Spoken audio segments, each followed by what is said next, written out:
Were you involved in any of the militant actions? Say the march past the women's jail or the... Oh, yes, I was in that. The one where I was in the march on Bellevue Hospital. They got a picture of me in front of Bellevue. Mm-hmm. I mean, it had about 5 breakdowns in my lifetime. I had one at Randy's. You know, Randy used to be a writer. Yeah. When did you first meet Randy? When I had my first breakdown in 1970, 71, and I was in Manhattan State Hospital. He came over and tried to get me out with Jim Miles and Marty Mansford and all those people. And they all, it was the funniest way they did it. They all came in and they all said they came to visit me. And then they told me to run. And I ran across the lawn and everything, and I got out of the hospital. And I hopped the fence because they said they weren't going to release me. Mm-hmm. I mean, I have all these breakdowns from overwork and stuff. And I was working very hard in the movement, 1969. I used to work at the Gay Center. And I used to work with the poor people who didn't have a home. Where was the Gay Center then? The Gay Center was on 3rd Street and 6th Avenue. Mm-hmm. It was called the GLF Community Center up over Folk City. How long did GLF last? About 3 years. I thought it had died it continued after GAA started? Well, no. GLF lasted 3 years. Mm-hmm. And GAA kept on going. GAA went into the middle 70s. Yeah. Mm-hmm. They still got a lot of people around from both movements. Yeah. When Diego, the guy who jumped out the window and impaled himself, jumped out the window of the police station after a bar raid and impaled himself, there was a big demonstration then. That was just a short time after Stonewall. Oh. You don't recall that? No, I didn't go to that demonstration. I can't remember his name now. How about any of the sit-ins? Oh, we had a great big sit-in once that it was like a building up on the west side. But I forgot what it was like. I'm on 57th Street. Mm-hmm. We had a great big sit-in in alternate U and no student center for a long time. But we sat there for about a week. I mean, there was a lot of sit-ins, you know, in those days. And what did you do in those? Huh? Did you join the sit-ins? I used to like bring food and I used to sit in for a while. I mean, I couldn't sit there all day long and everything like that and see people starving and everything, waiting for food. I mean, and then plus I was in all this, like I was in the Angela Davis demonstrations. I mean, I hadn't heard of that one. But when Angela Davis was arrested and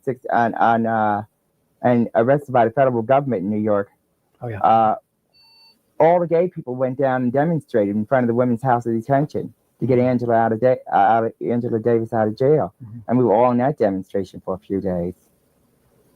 I mean, in the gay movement, they think we only get into certain gay demonstrations, but it's not true. We get in all kinds of political demonstrations. Did you ever go to any of the ones in Washington? I was just in the one in Washington. In fact, I was the one that arranged for free tickets. Free tickets for all poor people that couldn't go to the demonstration because they had no money. Because I walked into the Gay Center on 13th Street and 7th Avenue. And a lot of gay people remember me. Yeah, I helped on the committee here to see who could go that couldn't afford the transportation. Mm. Well, see, they remember me because I've been in New York for 23 years, but I've been in the movement for like ever since 1969. I'm in every gay march, and I only skipped 2.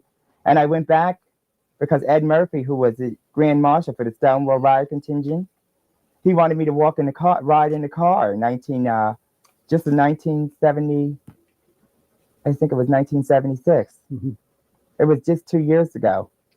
And I was here in California walking, you know, alongside the parade. And he said, I got to get back there and be in the front of the parade.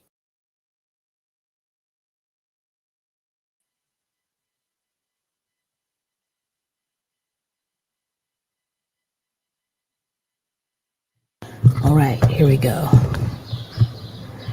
Let's get this right. First of all, this is my fault. Let me see. There we go. Much better. All right. I need to put my glasses on because I can't see. That's probably why I'm already messing up. What up, y'all? You were just watching an interview of Marsha P. Johnson from 1988. And I'm so glad I came across this interview when I was doing my research. It's Pride Month. It is June 2025, which means it's Pride Month here in the U.S. And Pride feels different this year. it's not that different for me since I barely leave my house. Even during Pride Month, I don't usually go to any activities, but it feels different. And I think that's because things are different this year, given the administration and what this administration did within the first few days, targeting, attacking trans people, doing their best to erase trans people. But for anybody who knows anything about history, we know that trans people have been in existence since the beginning of time. Just like queer people have been in existence since the beginning of time. And so I felt it was important to talk about that today, to really try to connect the dots between history and the present day and what's happening now, right? And so for anybody wondering, let me close this real quick so I can get to, where are we? There we go.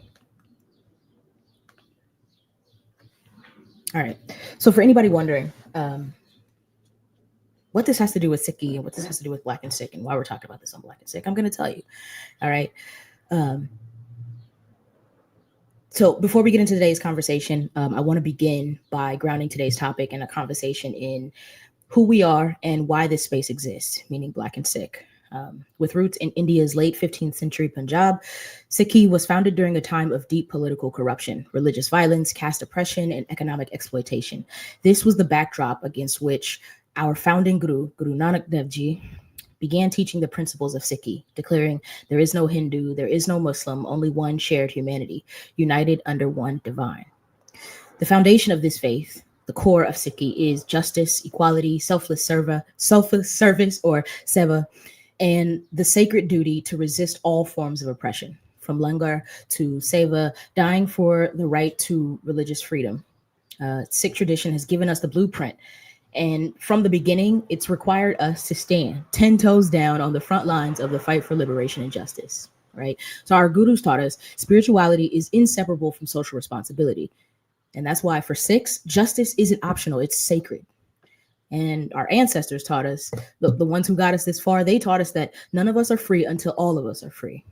And by ancestors, that includes Marsha P. Johnson, who famously said, there's no pride for any of us until there's liberation for all of us. So that's why even when the topics that we address here at Black and Sikh aren't explicitly about Sikhi or positioned squarely at the intersection of culture and faith, they are still deeply Sikh in spirit. In the face of systemic racism, white supremacy, religious discrimination, state violence, and economic injustice, our commitment to Sarbat Dabala, or the welfare of all, compels us to speak, to act, and to stand in solidarity. So we draw a direct line between the world that Guru Nanak challenged, one marked by fear, division, and abuse of power, and the one we're living in today, especially here in the US. So if you're here and you're ready for some deep conversation, some truth-telling, some collective action through the lens of Sikhi at the intersection of culture and faith, then you're in the right place, all right? So we're going to get into it. Also, I think another a quote that I have written down, and it's kind of all over, it's on my whiteboard, it's everywhere because I found it so powerful when I first heard her say it, is the admission price for community is accountability. You can't claim pride and membership to a community that you refuse to be accountable to. And I think people often hear accountability and they think punishment or consequences. And sure, accountability can include that, but that's not really what accountability is all about, right? It is being responsible for the collective. It is understanding that each of us individually makes up the collective. And so it is important that we acknowledge that we're mindful of that we're aware of that, and that we hold ourselves accountable to our own communities, right? Our various communities, but then the collective community as a whole, right? And so for me, as somebody who's part of multiple communities, Black, disabled, queer, Sikh, descendant of enslaved people, a bunch of communities, right? I find it important that I use my voice, that I speak up, that I do what I can when I can for each of those communities to which I hold myself accountable to, right? And so that's really what this episode is going to be about. That's really what this channel going forward is going to be about. And that's especially what this series this summer is going to be about, right? So we're starting a series called Summer School, and which I thought it was kind of fun. But then as I was like sort of writing, I realized most people probably don't find summer school that fun, that enjoyable, unless you're a nerd like me, right? In which I did a bunch of, I wouldn't say school stuff, but a bunch of stuff during the summer that had to do with learning. And so we want to bring that to the platform. We want to bring that to the channel. So again, even if the topics that we cover aren't specifically about Black and Sikh, they're still Black and Sikh in spirit, right? Not only because like the core principles of Sikhi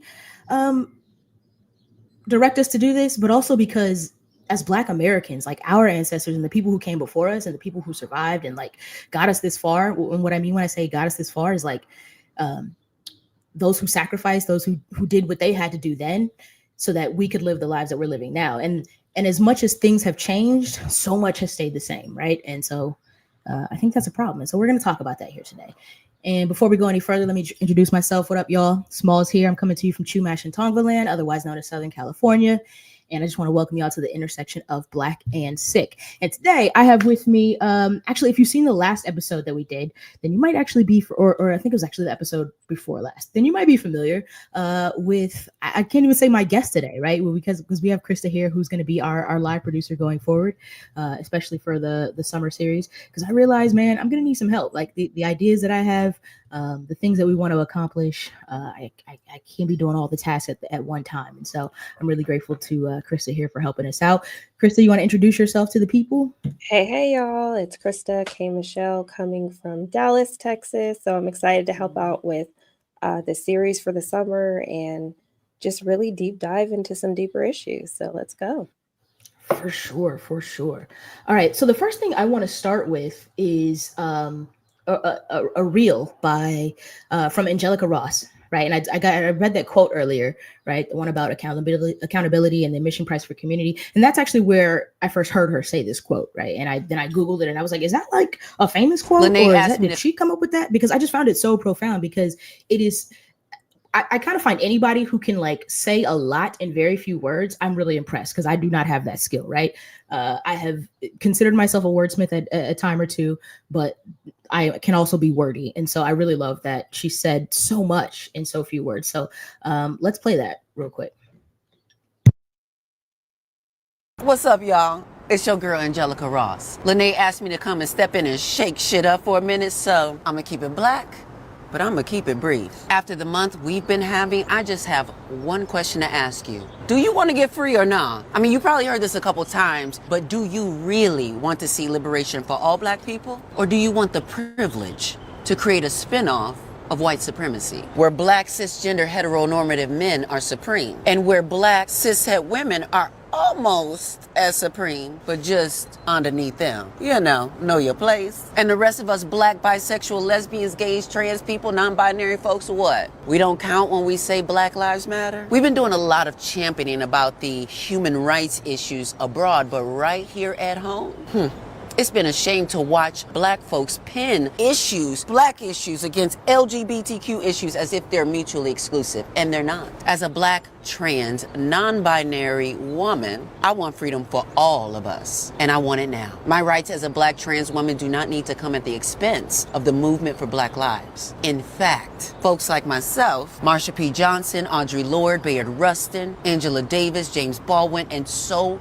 many more have proven to be invaluable to our collective liberation. Y'all, we have shared enemies: white supremacy, systemic racism, and violence. Injustice anywhere is a threat to justice everywhere. Look, I totally get it. When I came out to my family, they were terrified for me. Now, the only thing that they're afraid of is that someone out there might cause harm to me. My parents were afraid that the world would not love me, that they would mistreat their child. Many times as Black LGBTQ plus folks, our first bully is blood related. They either try to beat it out of us or tell us, just don't talk about it. Then we all sitting at the dinner table not talking about the things we should be talking about. So many of my Black brothers and sisters are forced to muffle our cries and not talk about what or who is hurting us. As someone who might have an LGBTQ relative, you have the opportunity to be our first point of love, support, and affirmation, or our first dose of fear and violence. sense. My dad gave me the speech that being Black, I had to work 3 times as hard. So why would I want to choose to have another strike against me? But some of you still don't understand that the only choice is choosing yourself. Sounds so simple, yet so hard for those of you who sacrifice your entire lives for someone else. You know you don't have to do that, right? Get your life, honey. But Black people, and I'm talking to all of us, we got to start being better allies to each other. And we can start by listening to Maya Angelou when she says, believe us when we tell you who we are. This ain't no lifestyle choice. And in 2023, what still seems to be the problem? Is it cis? Do y'all hate that word that bad? Okay, fine. We don't have to use it. Now, I might be speaking for myself, but if it means actually progressing as a community, then we don't have to use the word trans either. I shouldn't have to even disclose my transness in non-intimate spaces, if that, because we live in a day, an age, where you should know that trans people exist. Make sure that you are someone who is making it safer for our Black youth to just live and become their beautiful Black selves. And listen, once we are truly on one accord with the fact that all Black lives matter and have value, then I, Angelica Ross, give you full permission to crack all the jokes about us when you are in community with us. We do it all the time and read each other for blood. Sorry, I know some of y'all like to use our lingo but don't actually know what the things mean. So reading for blood would be like us as Black folks say down to the white meat. It's a euphemism for being read for filth. Well, anyway, my point is, being Black doesn't automatically grant us community with each other. The admission price for community is accountability. You can't claim pride, honey, and membership to a community that you refuse to be accountable to. Ask Candace Owens. Amen. Amen to the overall message, and also to the little low key read of Candace Owens at the end there. I remember watching this for the first time and just cracking up because I just wasn't expecting the little Candace Owens read. I don't know. I guess if you're in the U.S., I don't know how you don't know who Candace Owens is, but you're not missing much. I'll just say that. All right, so before we continue, so here's what we're gonna do today. Let me just tell you a little bit about what we're gonna do. First, we're gonna check in. I always like to do a mental health check-in whenever I'm meeting or gathering or in community with other people, just so that we all know like where we're coming from, like where we're at in the moment. Like you just never know, right? Like it might be a day where a rough day, you might be, it might be a great day and you might be in a playful mood. Somebody else might not be in a playful mood, right? So I just like to do a check-in at the top whenever I'm in community with other folks. And so we're going to do that. And then we're going to go through some Pride history, right? I figure I would teach my lone, not queer, straight friend, Krista here, some things about Pride and the queer community, right? And it's interesting because, well, maybe interesting isn't the right word, but I kind of laugh sometimes because everybody that I'm in community with, besides like my neighbors, they're queer, like they're part of the LGBT community in some way. They're like gender queer or bi or pan or something, right? And so I think Krista might be my only straight friend, like might be my only like non-queer friend, which is great actually, because sometimes I need to like get out of my bubble. I need to remind myself like, oh, that's right, the world is not queer. Okay, great, cool. And so I was like, this would be a fun time to teach Krista some things about history, like queer history, stuff that like a lot of queer people don't even know. I know that people know Marsha P. Johnson from Stonewall. Krista, have you heard of Stonewall before? Like before we were like started preparing for this episode, had you heard of Stonewall? Absolutely not. This was a brand new experience for me too. So Gotcha. Okay. Awesome. That'd be great. So then I'll be like your first port of call for learning all this information. And the cool thing is that we're not going to just focus on Stonewall. I think that's what anybody who does know about Stonewall or there are people who know about Stonewall who don't know about Marsha P. Johnson, which I think is wild, but like unsurprising when you think about the fact that like erasure is a major problem in this country. There was a whole movie, Krista, if you can believe this, an entire movie about Stonewall that was mostly white people. Like that was mostly like the cast was mostly white. It was really confusing because history shows us and tells us that like most of the people who were fighting, who were leading the cause, who were fighting for gay rights, who were on the front lines, who were doing the work, who were sacrificing, are Black and brown people. Like they were like were there white people there? Yes, obviously, but they weren't in the movie, right? And so there are people who know about Stonewall who don't know about Marsha P. Johnson, and there are people who know about Marsha P. Johnson but only know what she did at Stonewall, or only think they know, because really there's a myth out there that we're going to tackle today. And I wanted to focus on basically everything else except Stonewall, because Marsha P. Johnson is a queer legend. She's a queer icon, a legend. I'm telling you. And she did so much. And I learned even more when I was doing this research, right? So that's what we're going to do. We're going to get into that. We're going to talk about the very first Pride, the fact that Pride is actually protest, right? When you really think about it, people often say, like, why do we have Pride? Why do you guys get a whole month? This, that, and the third. And not realizing that, like, yes, you see the marches, you see the parades, you see all the fun stuff, but really Pride has always been about protest. It has always been about resistance and fighting back. And so, and part of that, part of resistance and part of fighting back, can be having pride, right? It can be being proud of who you are, accepting who you are, finding joy in the queer community, things like that, right? So we're going to talk about that. We're going to talk about some other key figures. We're going to go over the timeline a little bit, play a few videos, and then we're going to wrap up. And I'm going to leave you guys with the rest of the interview because I think it's something that everybody should watch. And hopefully by the end, because we're going to have a pop quiz here for Krista at the end. No, I'm just kidding. We're not. But hopefully by the end, you will know a lot more about Pride, about the history of LGBTQ rights movement and all of those such things like and such as. Okay, so let's check in. Krista, you want to start? How are you doing today? Like, what's good? What's tea? Where are you on a scale of 1 to 10? Actually, I'm pretty good today. I'm sitting right around a 7. I had waffles this morning. It's Father's Day, of course. So Okay. The kids made my husband some waffles and we had some pool time. So we got some vitamin D. So I feel good. What about you? Nice. Where are you at? That's dope. I forgot it was Father's Day until you said it last night. We were talking and like talking about the schedule for today or whatever, and then you said something about Father's Day, and I was like, oh yes, that's a thing. And I always forget. I forget about most holidays because I don't really celebrate any holidays, so I forgot. So I'm glad you guys are having a good day. I'm glad the kids are having a good time. I'm doing all right, especially now that we've started. I always get, I wouldn't call it like performance anxiety or like I've never had stage fright, right? Like I've been performing or public speaking for most of my life, right? So it's not that, but it's always, I don't know if anybody can relate to this, but right before I know I have to do something, whether it's like present something or public speaking engagement, go live and interview something, there's like this like twinge of nervousness. And like my body is like, of the fight, flight, and freeze, my body is like, flight, run, like maybe we shouldn't do this, and like all kind of things happen and I want to procrastinate and I'm like, nah, I don't want to do that. But then once we get started, I'm like, oh yeah, okay, no, I'm good, I'm familiar. So that's kind of like the gist of where I am right now, where I woke up a little bit later than I wanted to, but I'm proud of myself for actually going to bed last night, and got started, got to work, didn't dilly-dally too long, didn't procrastinate too much, got the stuff done that I wanted to get done. And so now I'm feeling good. I'm excited to talk about Marsha P. Johnson and her legacy and everything that she did, and the fact that what she did literally has a direct impact on me and my life today, and the fact that like I can be who I am unapologetically,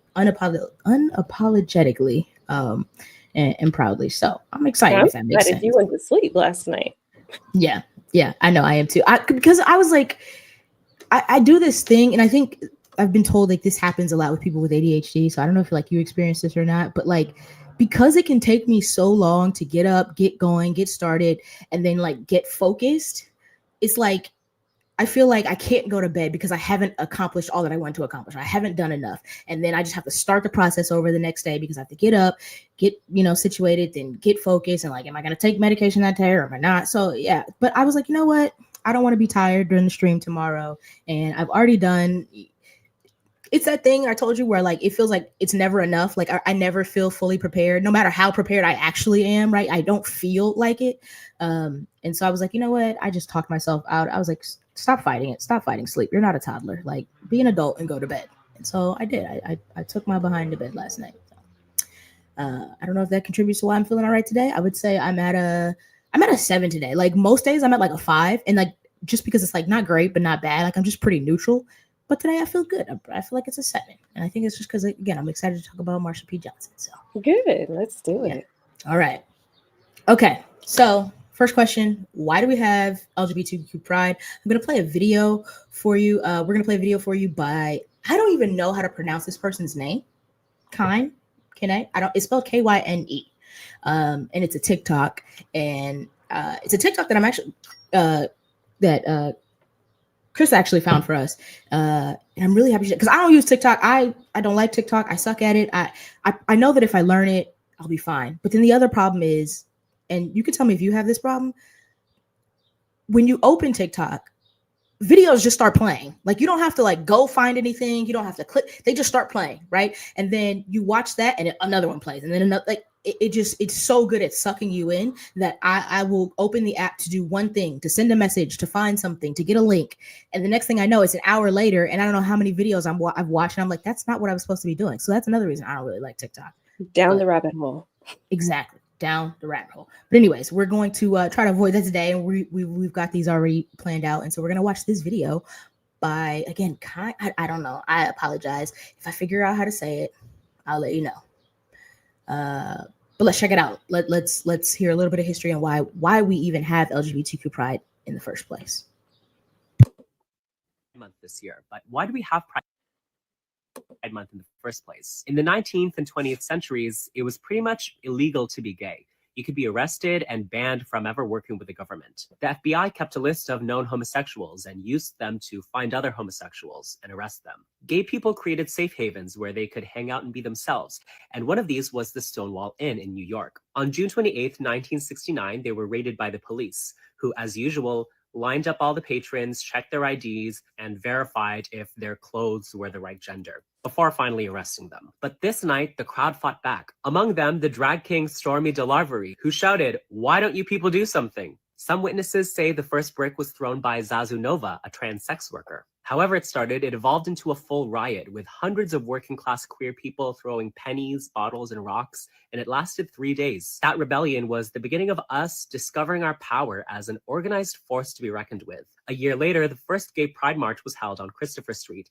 and every June now we hold pride parades around the world to remember the riot and remember the power of community.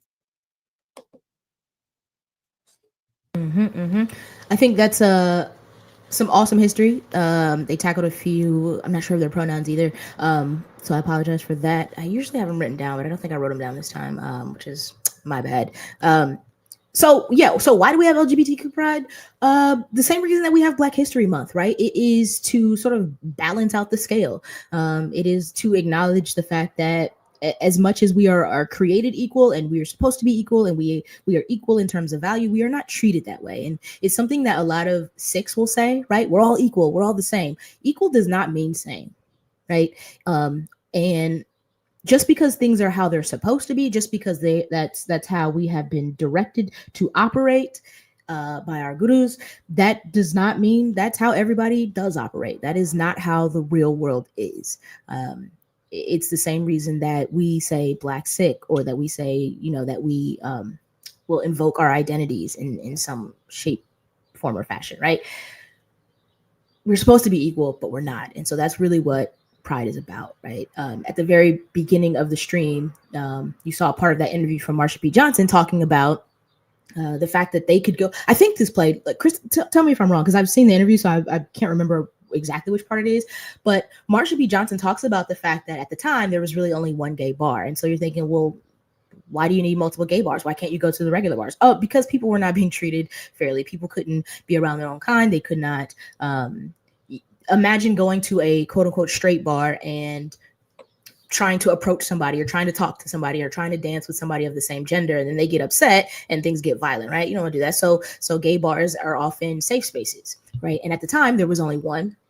And to even get into that bar, to even get into a queer establishment, it wasn't called queer at the time. They were using very different language then. But to even get into the bar, you had to be straight passing, which means you had to dress according to your gender, right? No cross-dressing, none of that, right? That means no makeup for anybody assigned male at birth, no fancy, no dresses, nothing too flamboyant. You needed to look and appear just as straight as everybody else. You need to be straight passing. And there was a lot more happening, right? But that is the main reason that we have Pride, because at a certain point, the gays and lesbians of the time got fed up. They got fed up and tired of being mistreated, right? And not just mistreated by the rest of society and other people and their peers, but they were being mistreated by cops. They were being targeted by police. Police would come to the bars and start raiding the bars. What does that look like? That looks like, coming in violently, forcefully, yelling, telling everybody to get up against the wall, searching people, emptying their pockets, just harassing them and targeting them. Why? Because they were gay, right? And being gay has not always been legal. It has been pathologized in this country as being like a mental illness and a mental disorder. And some people still think that. Many people think that it is a choice. And we will talk about whether or not queerness is a choice, or can you choose to be queer, and so forth and so on. But the fact of the matter is, life just it was not like it is now. It's not great now. And it was even worse then. So that's why we have Pride, right?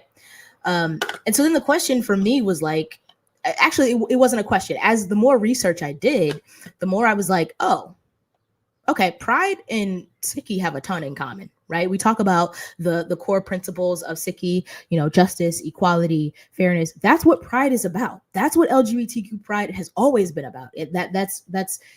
That's what it was from the beginning. And so we're going to get into a little bit of how the LGBTQ Pride movement started, how the gay rights movement started, the fact that we supposedly have marriage equality now as a result of the gay rights movement. And the reason I say marriage equality supposedly and in quotes is because technically we don't really have marriage equality, not for everybody. Disabled people cannot get married if they are receiving any type of help or any type of assistance, any type of benefits from the government. So if you are disabled and you have benefits, or you get some type of stipend or any type of help at all from the government, and then you get married, you actually lose your benefits, because it is assumed that your partner will now be your caregiver and take care of everything. I really don't know. It's not completely rational. It makes a lot of assumptions, but the fact of the matter is there are a lot of disabled people who cannot get married even today. So that's why I always say like supposedly marriage equality, and I put it in quotes.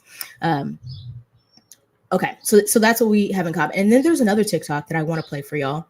And it really speaks to Sikh legacy, Sikh tradition, Sarbat Dabala. Speaking of Sarbat, there's an organization in the UK called, I think it's just called Sarbat. I think it's like a one-word name. And it's an LGBTQ organization out of the UK, and wonderful organization. We've worked with them in the past, and so I implore you guys to check them out. But Sarbat Dabala means welfare of all, right? It means being concerned with everybody's well-being, making sure everybody has the opportunity, the right, and the chance to live whole, full, meaningful, well, healthy lives, right? The welfare of all. And so we're going to watch a TikTok about that. Yeah.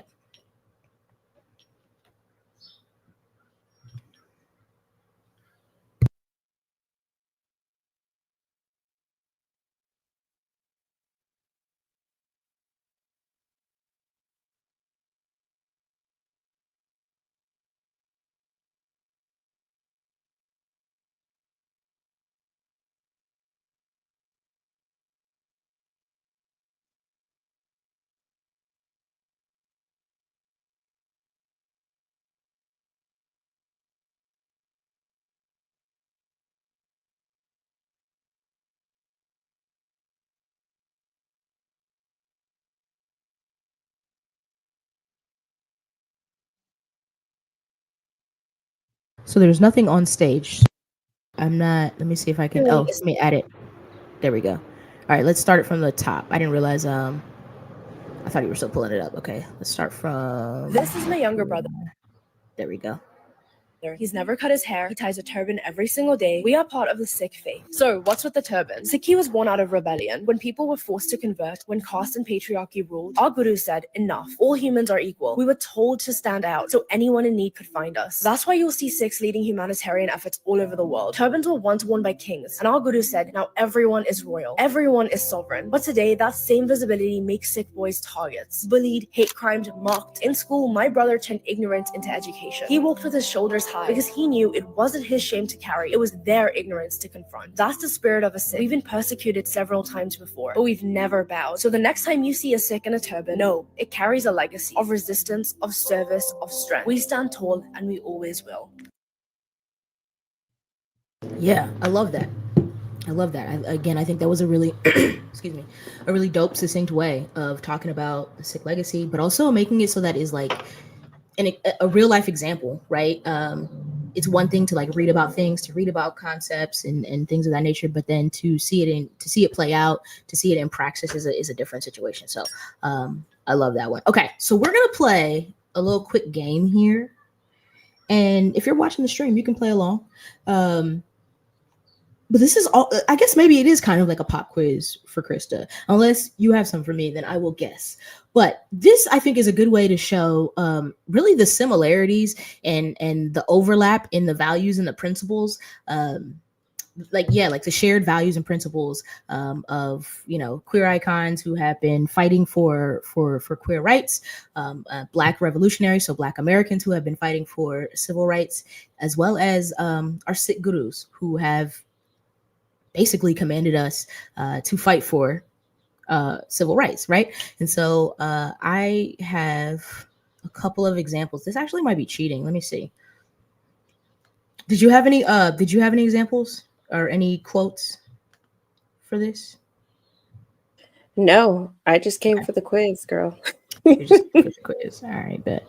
All right, let me see if I can this one might be let me see. I'm trying to see which one.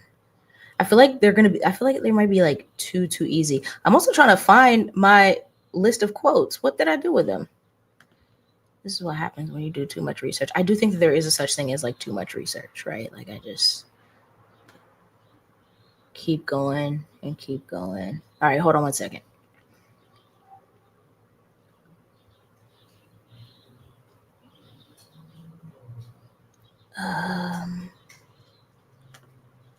Are we gonna have to come back to this? Where are my quotes? Oops, I should have put that on. By the way, while I search for this, because I was actually supposed to say this in the beginning. So next week is Juneteenth, and Juneteenth falls on the same day as World Sickle Cell Day. I was like, Sickle Cell Awareness Day. That's not it. World Sickle Cell Day.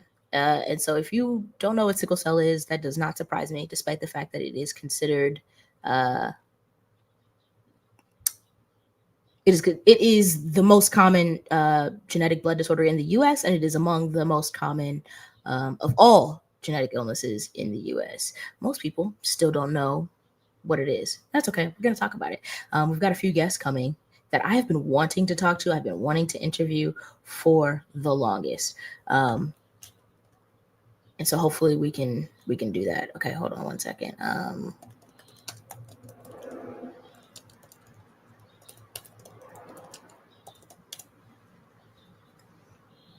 right, it's gonna be a short quiz because okay. I don't know if this is too easy or not. So here's your first quote.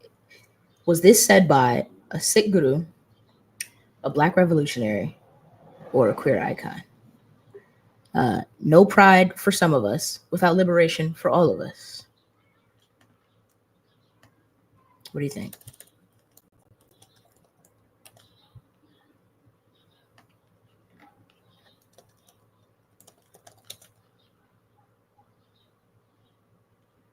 Can you hear me? Oh, you're muted. Oh, okay. I was like, what's happening there? Okay, you're muted.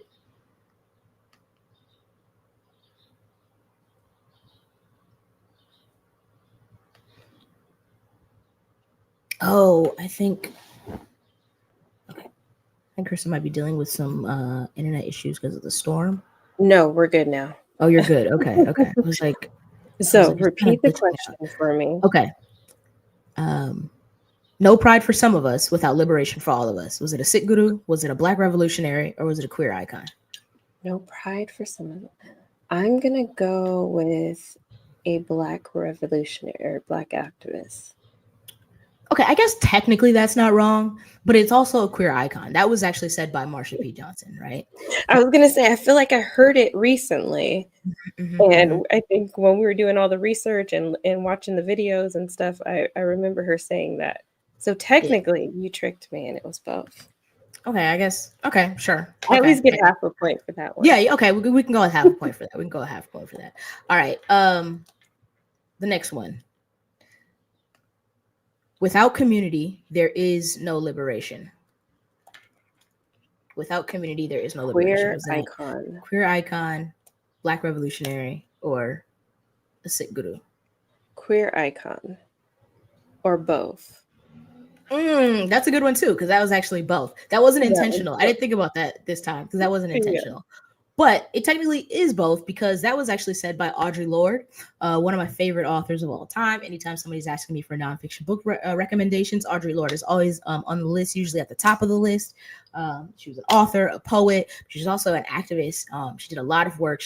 A lot of the stuff that you will hear quoted by organizers and activists and advocates who do that type of work, they will be citing Audre Lorde, whether it's you can't use the master's tools to dismantle the master's house, or of course now that I need to think of some, I can't think of any, but she's got a ton of like really profound quotes. Again, another person who like says so much in so few words. Like that's a goal I have. It maybe if God doesn't bless me with like the ability to sing, I would like for God to bless me with the ability to like be more profound in fewer words. That's a goal that I have. That's a good one. Yeah, that's what I. Yeah, anyway. That's Plus, if you could sing, like, wouldn't nobody be able to tell you nothing? You'd sing everything, bro. If I could, I've said that so many times. If I could sing, I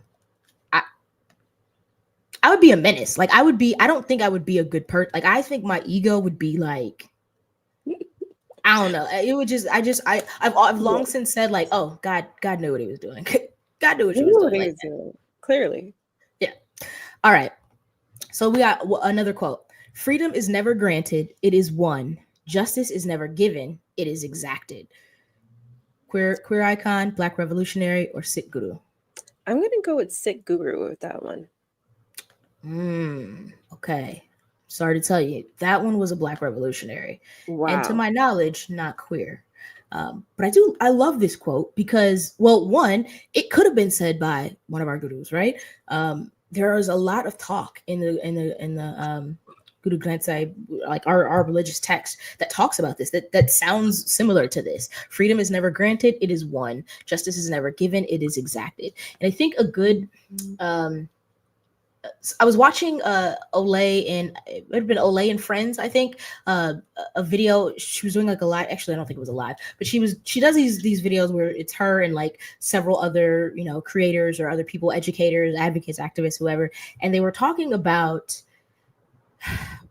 the fact that like some people are trying to get things to go back to the way they were prior to Trump, right? Prior to this administration taking office. And as bad as things are now, like, yes, that would be great. Like, let's just like let's roll it back. Like, let's rewind. Let's kick out all this foolishness, right? But something that I think where I'm leaning is something that oh no, what is their name? Oh my God. Of course. I'm gonna look it up. But something that they said was I'm not necessarily trying to go back to where we were. I'm trying to envision something different, something new. And it reminded me that, like, yeah, I think that's like an issue that we sort of have in this country, is that like we're used to the way things are, and a lot of us have a difficult time imagining something different, imagining a different future, a different reality, right? I think police is a really great example. It's a very polarizing example, but I think it's a good example because when people say defund the police, or hey, we need to do something about the police, a lot of people feel defeated, maybe is the right word, in that like they're like, well if you get rid of the police, then what? And people hear defund the police and go, oh, well, some people need to be in prison. Like, what are you talking about? And it's like, nobody said we're letting everybody out of prison and nobody's going to prison. Like, that's not what was said. Or even if you say, hey, we got to do something about this prison industrial complex, or we need prison reform, or we need, like, people hear that and go, well, no, I mean, we've always had police. I don't know, how do we operate without police? But the fact of the matter is, like, we know that police don't keep us safe. We know that police tend to cause more problems than they solve. I think that is evident in the protests that are happening right now here in Southern California. A lot of the stuff that I've been seeing in media is just not accurate, right? They're talking about it being violence, and I've seen headlines like LA is on fire, and like, is it rough? Yes. But the fact of the matter is most of the protests have been peaceful, and the violence and the chaos starts to happen when police arrive. Police come and make it more chaotic and more violent and things like that, right? But the point that I'm making is that, because it's like, what does this have to do with the quote? But I think the point is that, like, what Philip Randolph was saying when they say freedom is never granted, it is won. It's that, like, you can't just sit around and expect that things will just be better one day. Like, things will just be okay. Like, at some point they will see that we are equal, and they will give us our rights. Like, if we behave this way, if we do these things, you know, if we ask nicely enough, if we ask politely enough, they will give us equal rights. They will treat us fairly. Like, all these things that are built into the system that make it so that everybody is not equal in the eyes of the law, in the eyes of the system, in society. They're not just going to happen. Like, they're not just going to be granted. They're not just going to happen one day, right? And that is what happened with, the gay rights movement of the late 60s, of the 70s, right? Like, they were getting persecuted, they were getting targeted, and they got fed up, and they said enough is enough. And after enough pushback, after enough marches, after enough disruption, after enough demanding, they won certain rights. They started to win rights. That had to be won. That wasn't just granted, right? Justice was never just given. It is exacted. It has to be demanded. It has to be fought for, right? It requires active struggle. And so, yeah. Okay, so we're going to come back to this because I got a couple more quotes for you. Most of those were by either queer icons or both. Queer icons or Black revolutionaries or both. But I actually have some from Sikh gurus that I think might stump you. So we'll see. All right. So let's get back to, we're going to talk about Stonewall a bit. Okay, so you hadn't heard anything about Stonewall. Okay, let's start with this TikTok, right? I think it's the what really happened at Stonewall. And I think this is from somebody who was actually there. And I always love hearing from, you know, our ancestors or our elders, folks who were there. It's pretty powerful. So we're going to pull that up and play that one. And we're going to get into Stonewall a little bit and then mostly focus on one of the key figures of Stonewall and kind of correct some myths and things of that nature. So let's get into that.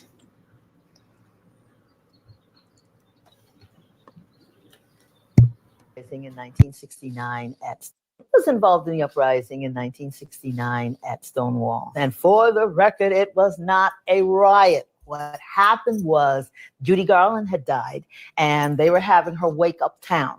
And so everybody had gone into Stonewall, got into all their finery and whatnot, and went uptown to go to the wake. And everybody came back to Stonewall, to the Stonewall Cafe. This is the time that the cops decided to pull one of their famous raids. So the cop was advancing toward us, and when he went to go for his gun, I was like, grabbed 2 trash can covers and ran toward him, slammed him upside his head, and me and Sylvia Rivera got away. Yep, love that, love that. All right, so I'm gonna tell you a little bit about Stonewall. Oh, actually, no, there's some videos. The Inside Edition video. I don't think I have this on our runner show list, Krista, but I want to play that because they start off. Let me see. It's number 2 on the list. The Marsha P. Johnson one, Inside Edition. We're not gonna play the whole thing. We're gonna play a little bit of it. Because there's been some misinformation floating around, and I peeped that it's one of those like urban myths that kind of just gets told over and over and over. And when I first heard about Stonewall, I heard that Marsha P. Johnson threw the first brick. Essentially, so let me go back. How Stonewall started. Stonewall, it's number 2, the Inside Edition TikTok. Okay. How Stonewall started. Stonewall was an inn. It was a gay bar back in New York, right? And they used to go there. It was in some ways a safe haven. It was a third space where LGBTQ folks could go, could congregate, could be in community with one another, mind their business, so forth and so on, right? And yes, at the time they still had to be straight passing and they had to be, all these things just to even get into the bar. But cool, they get into the bar, they have their own space now. Well, it would get raided on a regular basis by police, not for any other reason than there were gay people inside, right? There were queer people. There were people that society at the time deemed deviant and didn't like. So the police would come in and raid. And a lot of times they would get heads up. They would get a heads up. They would get a warning. Hey, the police are coming. They're going to be raiding the place, whatever. Which it still sucks, right? But a heads up is better than nothing. Well, on the night that the Stonewall Uprising, as we'll call them, because as our elder said, like, they were not riots, right? The night of the uprising, there was no warning. Police came, raiding it. They were harassing people, being physical, being violent, targeting people. And the gay folks at the time said, enough is enough. They were like, no, not tonight. Not tonight. I'm done. We're done. We're not doing this. No. And so they started resisting, right? And not fight. I mean, people say fighting back, but I don't want to use the word fighting back because I don't want anybody to think I'm being literal in that sense. But like, they started resisting. They started being like, we're done. Like, we're really sick of this. We're not doing anything. We're minding our business. Why the hell do y'all keep harassing us? Leave us the hell alone, right? Okay, cool. Well, as you know, police didn't like necessarily take that lying down. They weren't like, oh, our bad, we'll head out. That's obviously not what happened, right? So it turns into this big thing. The story is it started with somebody throwing a shot glass and it hits the back of the bar or something like that, and or somebody threw a brick, and then that's because they were being arrested, and then somebody threw a brick. And the myth or the urban legend that has been told for a while is that Marsha P. Johnson was the first one to throw the brick. Now Marsha P. Johnson was like, I'm done, threw the brick, and all hell broke loose. Come to find out, that's not exactly what happened, because Marsha P. Johnson says, I didn't even get there until like 2 hours after everything started. I was somewhere else, right? And Marsha P. Johnson has said that in her own words. And so despite the fact that everybody kind of tells the story that she threw the first brick, I don't think that that's what happened. And I don't think that that's why she was a key figure in Stonewall or in the gay rights movement. I think the contribution that she did make was actually much bigger than that, was much larger, was much more impactful than just throwing the first brick, right? So let's watch a little bit of this. It's not that long. I'm not sure if we can adjust the playback speed a little bit, but either way, we'll play a little bit of this, and then I'm going to try to point out some of the things that are not exactly accurate, or that maybe we don't know for sure, or whatever such as. Let's go. Everybody comes. Everybody. This is the Stonewall Inn. On a hot summer night in 1969, police raided this well-known gay bar as they had many times before. But this time, things were different. The customers fought back. It launched a national movement for LGBTQ rights. Many believe that the powder keg exploded when a trans woman named Marsha P. Johnson picked up a shot glass and threw it, shattering the mirror behind the bar. It wasn't Johnson's first feat of activism, nor would it be her last. But decades later, when she was found dead, it was up to others to advocate to get her justice. For InsideEdition.com, I'm Sal Bono, and this is New York Gritty.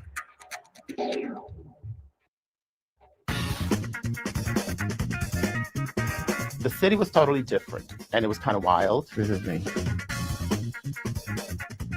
Kind of dangerous also, especially if you were gay, because there was a lot of prejudice during that time. Somebody had to take it to a gay bar because it was against the law to serve homosexual alcohol if they'd known. And the windows were painted, everything was dark black, had a knock on the doors. If you ever noticed, there were mirrors in bars. If you sat at a gay bar, you could not turn around. You had to talk to the person behind you through a mirror. We couldn't sit the way we're sitting now. We had to sit this way because they wanted to make sure if the cops came in, they didn't look anything look suspicious. The atmosphere during that time was the atmosphere of change.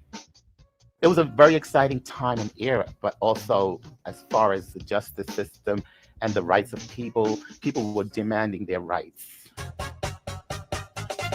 On the forefront of the movement was Marsha P. Johnson, a trans woman from New Jersey. When asked what the P stood for, Marsha said, "Pay it no mind." I don't know if that was her way of saying, "Don't ask me what it stands for," or that was what it stood for, but it's a great answer. She made a living as a sex worker and panhandling. She got by with the help of her friends, like Randy Wicker, with whom she lived.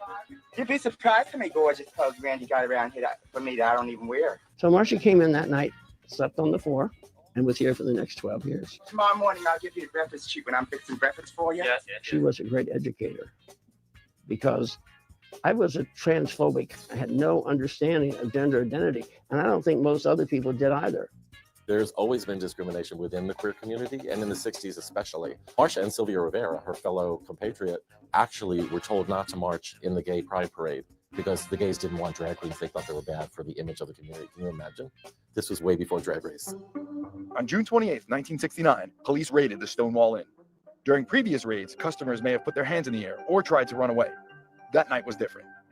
The weather was really hot and the air was kind of stifling, but yet it was calm. It was like the calm before the storm. During the riots, protesters congregated here in this nearby park, picking up rocks, bricks, whatever they could, throwing them at police and demanding their civil rights. We broke the windows, threw them garbage cans through the open windows. I thought it was over that day. I figured that's it. We'll still get raided in bars and everything. You know, who knew? At one point, the glass behind the bar shattered, and rumor had it that Marsha was the one who broke it with a shot glass, while screaming, "I want my civil rights." We heard it because that started everybody breaking windows. But I don't know who really did it. If it was Marsha, thank you. The streets took their toll on Marsha. She contracted HIV, suffered from mental illness, and even survived being shot. Marsha had been through so much, and she was fearless as a result of it. In July of 1992, her body was found floating in the Hudson River here, near the Christopher Street Pier. To me, it was like a shock. I said, who would kill Marsha? Okay, you can pause it. It's okay. So, again, there's a bit of misinformation there, but I just want to point out that again, Marsha B. Johnson herself. Now, whether this, I'm not gonna be the one to call Marsha B. Johnson a liar, right? If she said she didn't show up until 2 hours after it started, or a couple of hours after it started, in another interview, I think she said they said she showed up like 45 minutes into the uprising. I'm not sure. Either way, seems to be some understanding that Marsha B. Johnson was not there at the beginning when the uprising first began. But what she did do is realize, something's going down. Let me get into it, right? Let me get active. And what I mean by that is like she didn't just say, "Oh, this is a mess. Let me take my behind home," or whatever, right? No, she got involved. She did what she needed to do. She stood with her peers, her fellow community members, right? And then after that, there's like several years worth of basically direct actions, right? From sit-ins to marches to, you name it, things were happening and Marsha was there on the front lines. But beyond that, she was actually helping individual people within the community. So mind you, Marsha is a trans woman, right? They were using different language back then. She's a trans woman who, born and raised in Elizabeth, New Jersey, began wearing dresses at the age of 5, got harassed for wearing dresses at the age of 5 and being assigned male at birth. So kind of put that away and said, "Oh, never mind. Let me stay safe." And then didn't do that again until she moved to the big city, as she calls it, New York, when she graduated. She graduated from high school, moves to the city. And then she gets to be her most authentic self. She gets to wear the things that she wants to wear. Everybody knows her for wearing those flower crowns, which at the time I didn't know were actually fresh flowers, right? People tell a story of Marsha spending like her last $10 or on fresh flowers, right? Because those are the little things that she needed to stay happy, right? To experience some joy, I guess is a better way to say that, because her circumstances were such that she was like the epitome of marginalized in that sense, right? Because you got to think, it's hard for trans people to get jobs now. Like the unemployment rate for trans people is so high. It is unbelievably high. And it was even worse then, right? And so most trans folks were forced to participate in survival sex work, right? That's what most of them did. They didn't have a lot of money. Like they were barely surviving. And so what Marsha P. Johnson did was started this house, essentially. It kind of seems like maybe it was almost like the first drag house, right? She starts this house that houses young trans people, so trans youth. And then to pay the rent, Marsha would take gigs that maybe the trans youth were supposed to do. She would take sex work gigs to help pay the rent, right? And this is for other people. Like, mind you, again, she could have just been like, I'm barely surviving as it is. I'm minding my business. I'm gonna do me. I'm not going to worry about anybody else, because it's not like she had a ton of resources, right? But I find it interesting and also not surprising, because there are studies that actually show that those who have the least tend to be the most giving. They tend to be the most generous, right? Those who have been through like the harshest circumstances tend to be the most empathetic. And so it makes sense to me that Marsha didn't just worry about herself, but really walked walk the talk, right? Everything that she said and everything that she said that she wanted for herself, she didn't want it just for herself. She wanted it for everybody, right? Which is why she said, pride for none of us until there's liberation for all of us. And that's why she did that. A lot of people think that Marsha P. Johnson, first of all, I don't think a lot of people know that Marsha P. Johnson was like a local celebrity at the time, right? Like everybody knew Marsha, everybody. Okay. And then I don't think a lot of people even now realize why she was so well known, why she was so popular, why everybody liked her. Despite the fact that there were, just like today, there were some people in the LGBTQ community who didn't think the T should be with the LGB, right? And didn't like Marsha, or didn't like trans people in general, I should say. A lot of people liked Marsha and they wanted her involved. And it's because she was involved, but it was also because she took care of other people. She looked out for other people, right? Like, again, she was the epitome of an advocate, but also like the type of community member that takes accountability for her community, right? She paid that price of admission. And so we're going to talk a little bit more about that, but let's see. I want to play. Okay, there's a video from, I just found this channel too, and I actually want to watch more of their videos. I haven't seen any of their other content, but I saw this video and I really appreciated it. Apparently the channel, well, let me tell you which one it is first. Get the name of it. The Life of Marsha P. Johnson, and it's by the channel Respect the Dead. We're gonna, there's a timestamp on there. This channel seems really cool. So they talk about dead people, but dead people who, you know how we do this thing where like when somebody dies, it like sort of washes away their sins, and suddenly you can't say anything bad about them. Like they just become this, you know, martyr, or like, you know, like the. Anyways, the channel seems like it subverts that really, and is like, no, if you were a bad person in life, just because you died doesn't mean we're going to now speak fondly of you. Like, we're going to tell it like it is. And so I actually really respect that and appreciate that, which is why I said I want to check out more of their content. But the other reason is because this video that they did on Marsha was awesome. They were one of the only other content creators I saw talk about Marsha P. Johnson, talk about her life, speak about the things that she accomplished, her accomplishments, and the things that she did for the community, and not just focus on Stonewall. And so I want to play a little bit of that for you. Should I add it? I'll add it real quick. I just realized I don't even have a window open. The real question is, why didn't I just click the link that I created for myself? Okay.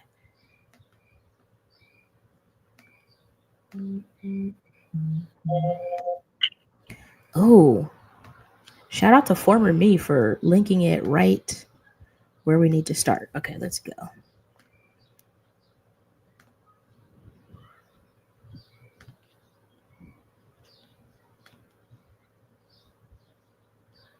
Boom. Oh, crap. My bad. All right, here we go.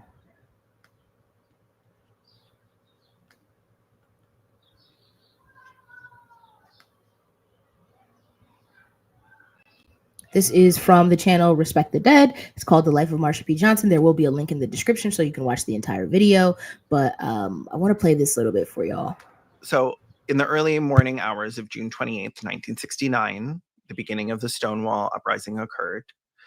While the first 2 nights of rioting were the most intense, the clashes with the police would result in a series of spontaneous demonstrations and marches through the gay neighborhoods of Greenwich Village for roughly a week afterwards. Marsha was not there to throw the first brick, according to her. She arrived about 45 minutes later after the rioting began.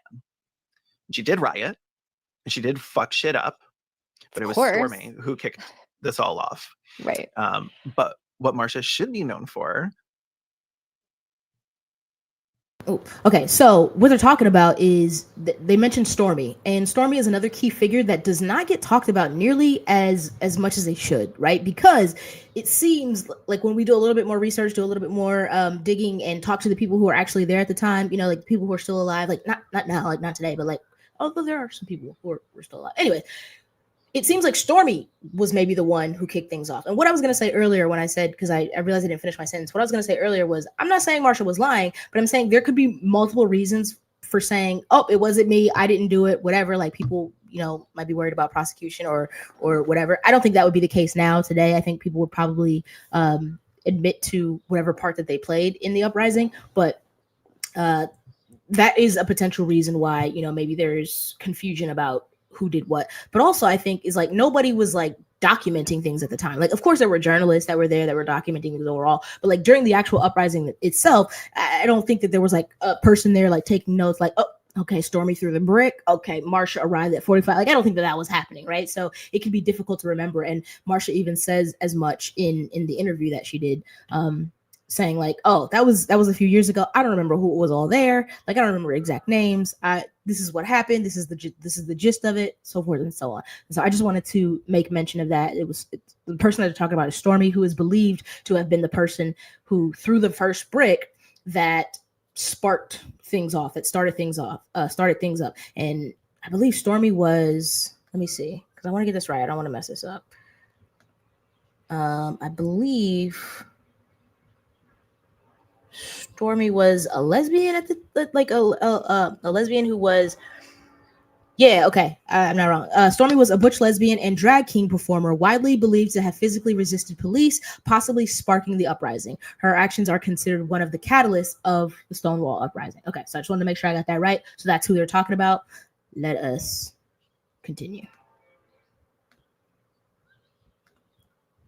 Which is so much more based than throwing the first brick, was climbing up a motherfucking lamppost, holding a handbag filled with bricks and whipping them down on the windshield of a cop car.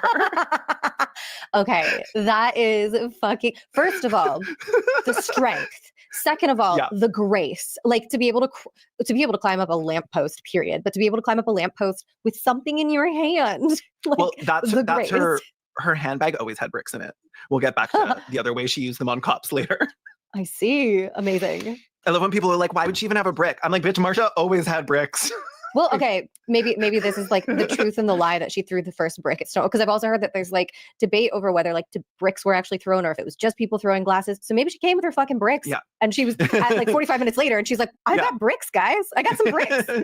Handing them out. Why are we throwing glasses? We can be throwing bricks. Glasses don't break things. Glasses break, stupid. Here, use this. Have a brick.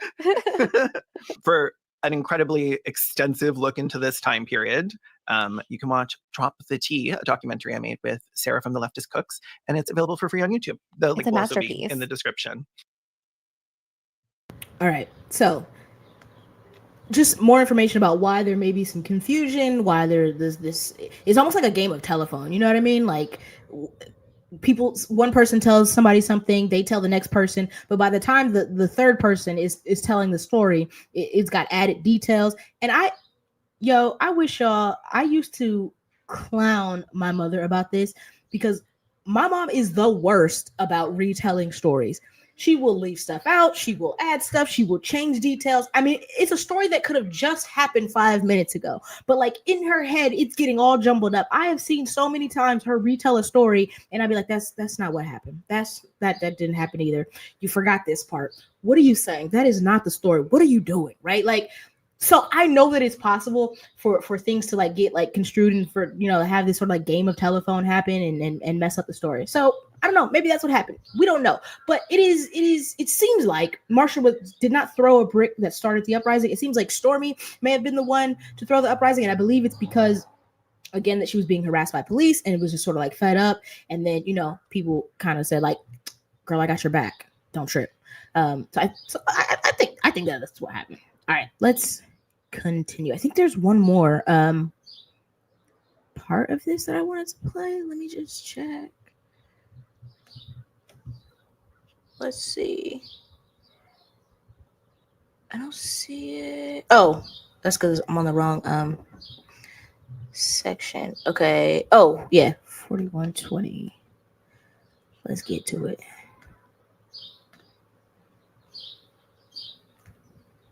Why can't I find it? Oh.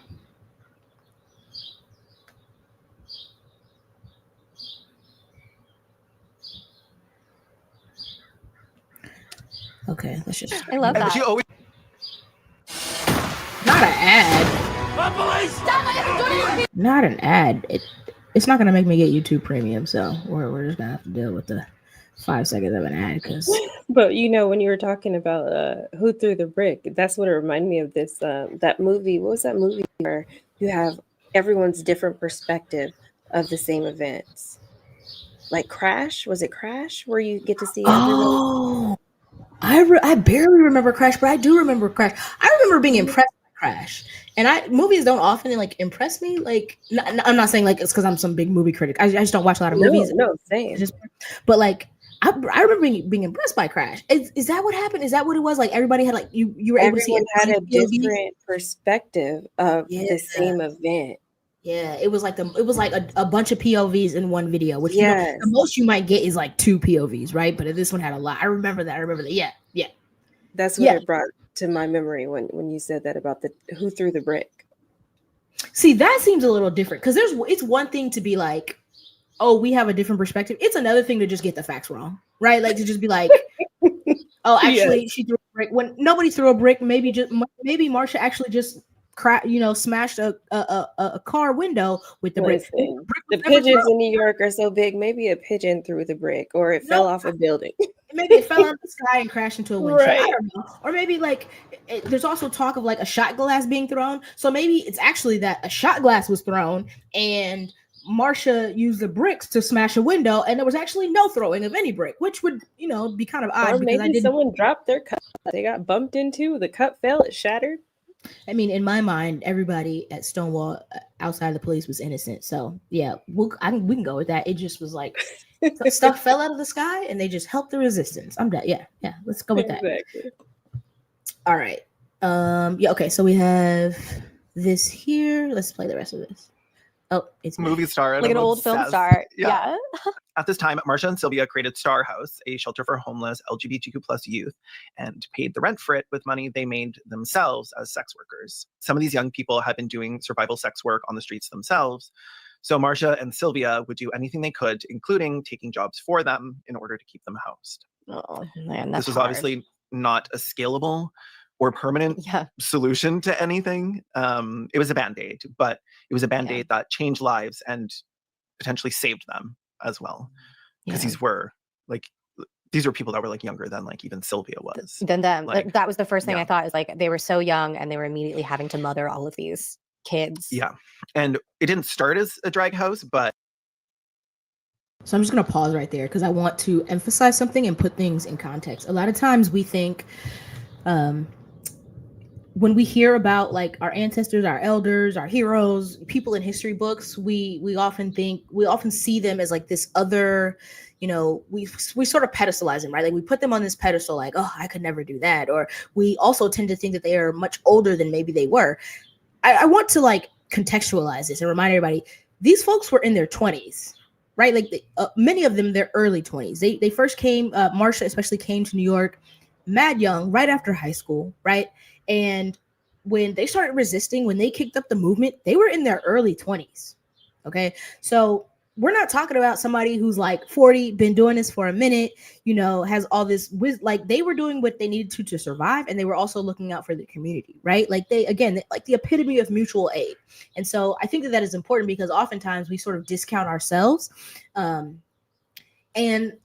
one other thing that I want to like sort of emphasize and I don't know if this is something like you've experienced, Krista, but like people also assume that like those who do the hard things are fearless or, that things are just easy for them or whatever the case may be. And I can speak to you from experience as somebody who has so many times in my life, but especially when I was, in elementary school and junior high, I remember like speaking up when things were not, a specific example, I remember speaking up and saying like, I think there's some like racism happening. I don't know. I'm not sure if that was the exact word I used, but I started to notice some patterns in the way that our class was being treated by the teacher.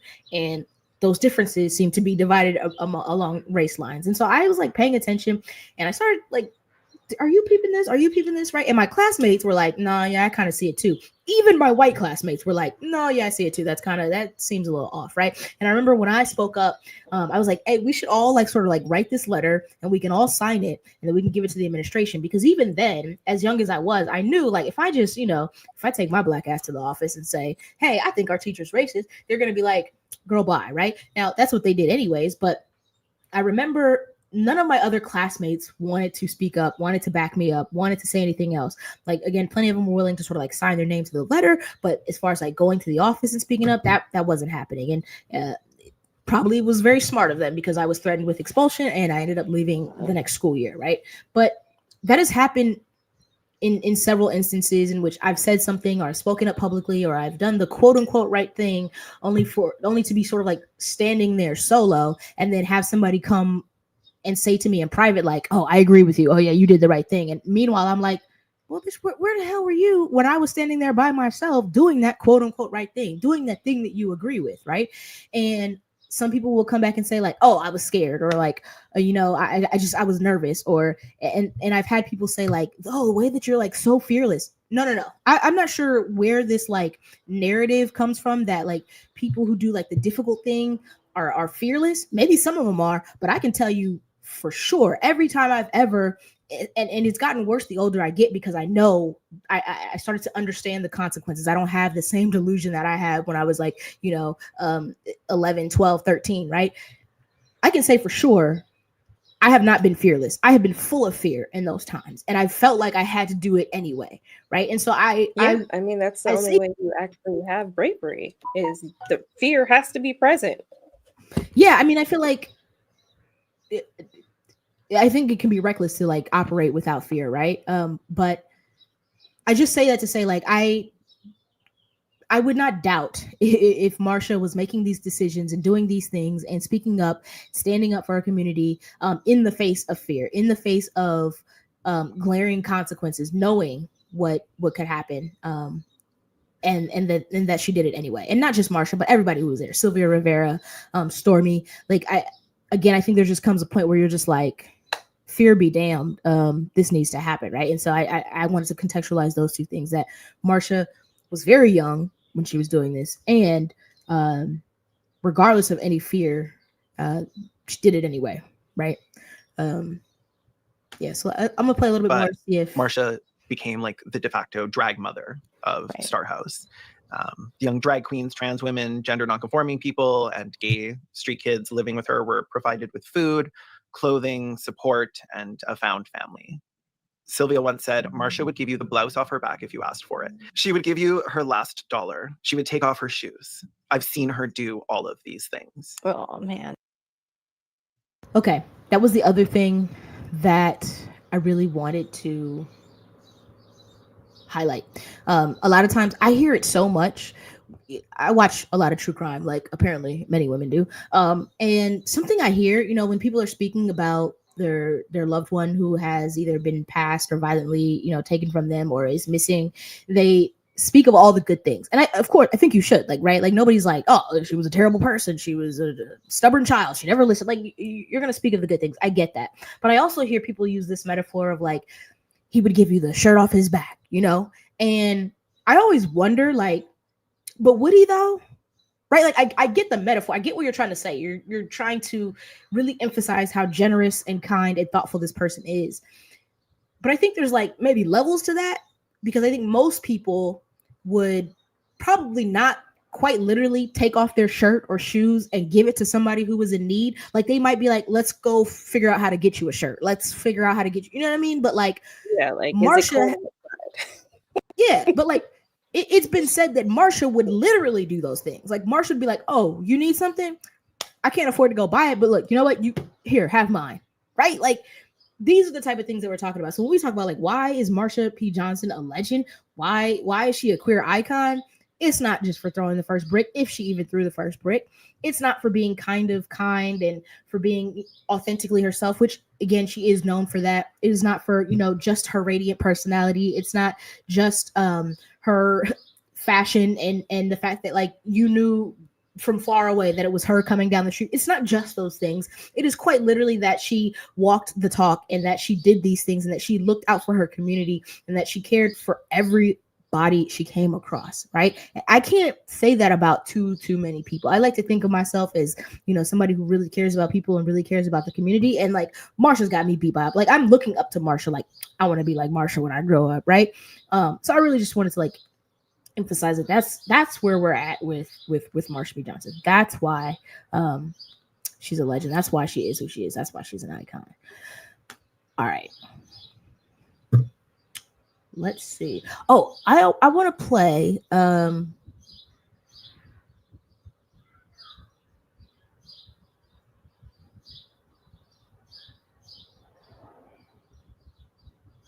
okay, I want to play. There's so much I want to play, but we're running out of time, and so I'm trying to like narrow it down and figure out what I want to play and what blah blah blah. Yeah, you get what I'm trying to say. You get what I'm trying to say. I got you. Oh, there's so much. Okay, let's go with this. Actually, no. I'm just gonna. Okay, yeah, let's play this.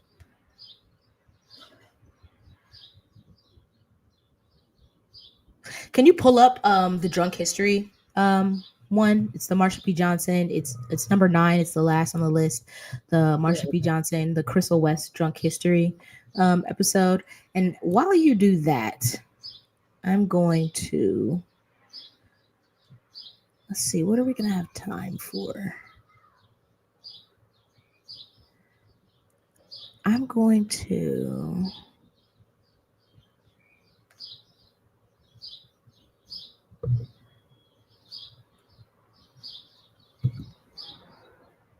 okay, we are on track. Okay, cool.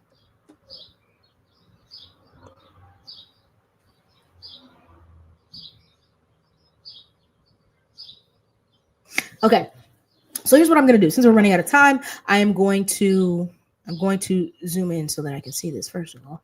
But I'm going to just go through kind of the overview of I'm going to tell you a little bit about Marsha P. Johnson. I was trying to figure out how to word that. I don't know why.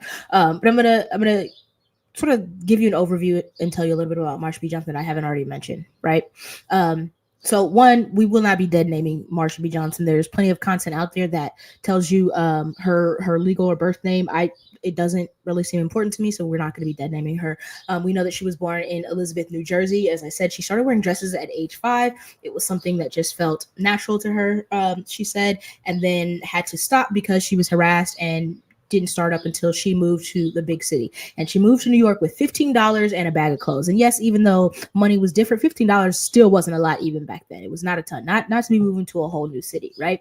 And so we don't fully know if her mom was supportive, because apparently there would be times where she would be like sort of really disgusted by like Marsha's queerness, but then also like, oh, you need to get you this kind of man, right? Very, very confusing. So I'm not really sure about that. Even though she's most known for Stonewall, she really should be known for literally everything else that she did, right? And that includes, again, a lot of the advocacy and activism work. The fact that she founded STAR, which was, I think, Street Transvestite Action Revolutionary, something like that. But it was basically a house. She housed queer youth and she paid the rent doing sex work, as I said, taking gigs so that they didn't have to do as much sex work, right? And that's what we call harm reduction. If you ever hear people speak about harm reduction and sort of the importance of harm reduction, like it might not be changing the game. It might not have long-term systemic impact in terms of change and improving things, but it's help right now, right? It is reducing the harm right now in the moment. And that is just as important, so people can survive, right? She worked with ACT UP, which was the AIDS coalition to unleash power, an AIDS organization that was doing a lot of advocacy work back in the 80s. For those of you who don't know, when AIDS was first became a thing, the government would not talk about it for the longest. They would not even mention the word AIDS. They wouldn't say it. They acted like it wasn't a thing, because as long as they thought that it only affected gay people, it wasn't their problem. It wasn't their business. And so they didn't do anything. They didn't put any money towards it. And so as a result, a lot of people died. And when I say a lot of people, I mean, like, you have an entire generation of queer people that is just missing, right? People that should probably be alive today that are not alive. And it's kind of like seen as like no big deal today, right? Especially because of medications like PrEP and things of that nature. But back then it was a huge deal. It was a huge deal. You had people, because of the lack of knowledge, you had people who didn't want to touch people. You had, loved ones who would refuse to go visit their loved ones in the hospital once they were diagnosed with AIDS. They wouldn't hug them, didn't want to be around them, wouldn't eat off the same plate as them, like just wild stuff. I had people who thought I was contagious, thought my genetic illness was contagious, that they could catch it when they first heard about it when I was in elementary school. And I know how that felt. And that was minor. That was a few people when I was a kid, I was a child. These are adults doing this to other loved ones. And so it was brutal back then. And Marsha was somebody who went in and said, not only do we need to be doing more about this, but I'm going to be there for those people. I'm going to hug them. I'm going to hold their hand. I'm going to make sure that I visit them at the hospital. I'm going to take care of them. I'm going to let them know that they're loved, even if their supposed loved ones, the people who are supposed to love them, won't do it. Right. And so she did that in the 80s before her passing, or I guess murder is actually the more accurate word, which we'll get to that. And so then the real question is, like, why did everybody in the community know Marsha P. Johnson? That's kind of what I wanted to know. Like, why was she so popular? Why? Why was she a local celebrity? Like, how did she become a local celebrity? And we've talked a little bit about that already. So, oh snap. Okay. Let's see. I don't know if y'all can hear that. My apologies if you could. And if you can hear, it is our elote. Actually, I don't know which one it is. I don't know if it's the elote man or the elote woman, but if you can hear it, I apologize. I have to have the door open because it's Southern California and it's hot, and I can't, really have AC out here, so it is what it is.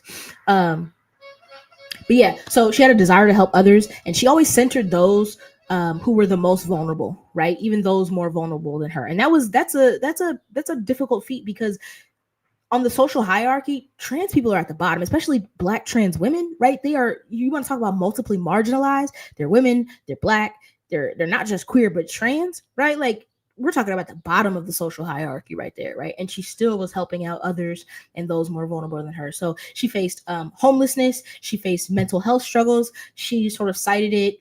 She cited like overworking as a reason for her mental health struggles. So she had several. She called them breakdowns. I don't know what you would call them, like mental health crises that landed her in, inpatient mental health facilities. And during, I think, her first stay at the mental health facility, the first time that she was hospitalized there, they refused to release her. Not sure why. Don't have all the details, but her friends came and broke her out of the hospital. In other words, they came, visited her, said, pretended like they were there to just visit her, and then said, hey, we're here to bust you out. Make a run for it. And she did. She made a run for it, got out of there, and that's how she got free from her first stint in essentially the psych ward, right? But she did have several mental health struggles over the years. So on top of the homelessness, on top of her place in society, really, that she was sort of relegated to, in the margins, being forced to do survival sex work. And then she had these mental health struggles, which I don't really know how you live a life like that and have zero mental health struggles, right? Like, that seems on par to me. So she's a symbol of queer resistance, trans liberation, Black queer power. And it's because of her insistence on fighting for the liberation of all, not just her community, her activism, despite her position and her circumstances, right?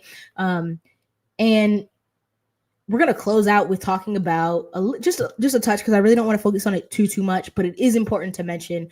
In 1992, Marsha P. Johnson was found in the Hudson River. She was found floating in the Hudson River, or her body was at least, and she had a huge wound on the back of her head. So I apologize. I should have given a content warning, a trigger warning. We're going to be talking about like death, obviously, and violent death at that, and also police corruption and things like such as. So she was found in the Hudson River with a gash on her head, and the police ruled it. Can you guess how they ruled her death, Krista? Can you guess what the police said her cause of death was? Misadventure, maybe. Yeah, no, they said suicide. Oh, now, how she managed to die by suicide via a wound on the back of her head, we'll never know, right? That's right. Yeah. And so there was maybe a couple people who said, okay, I could see suicide, maybe she had some mental health struggles, but for the most part, most people were like, nah, nope, not Marsha. Nope, ain't no way, ain't no how. Marsha didn't die by suicide. Didn't happen. And one of her closest friends, Sylvia Rivera, confirmed that. And Sylvia Rivera said, we had a pact. We had a pact to cross the Jordan River together. And they made that pact because Marsha was trying to help Sylvia Rivera stay alive, right? She was trying to encourage her to fight, to survive, to not give into the depression that she was experiencing and the fact that she was experiencing suicidal ideation and things like such as, right? And so Marsha was the one that was constantly encouraging her and that made that pact with her that said, no, you can't do that because we have to cross it together. And we haven't done that yet. So you have to stay here, right? And so this happened in 1992, shortly after the Pride of 1992, maybe ironically or not so ironically. I don't know, maybe it's tied together. But I think it's important to state that most of the hate crimes, and I mean this statistically, not just word of mouth, but statistics show that most of the hate crimes against the queer community at that time, back in the 70s, 80s, 90s, most of the crimes against the queer community were perpetrated by police. So did police harm her? I don't know. I'm not saying that. I'm saying they had no incentive. They had no reason to look into it, to put any effort into solving her murder, into treating her like human. Like a human, right? Treating her humanely, giving a damn about her death or her life or her loved ones that were still alive. Like they had no incentive because they were the ones committing most of the crimes against the queer community anyways, right? But in 2002, her death, thanks to activists who really worked to make this happen, her death was reclassified to unknown or undetermined. And that's not homicide. It's not like what you really want, but it's better than suicide. It's better than looking us dead in our face and saying, oh, this is suicide.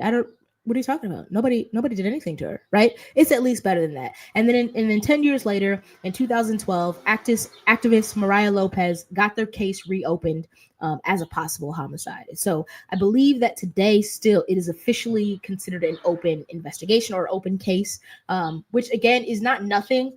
And even if we look at it like just symbolically, I still think that is better than it being a closed case ruled a suicide. Because again, that just seems real disrespectful to me. That just seems real, I don't know. It just seems real disrespectful to me. So we're going to play this because it's funny. And then we're going to go through the timeline. Not the entire timeline, but there's some things that I want to point out because I really want to emphasize like how recent a lot of this stuff is. Like a lot of times when we talk about history, it seems like it's so long ago, but really this was just the other day. Like we have people who were experiencing these things that are still alive, right?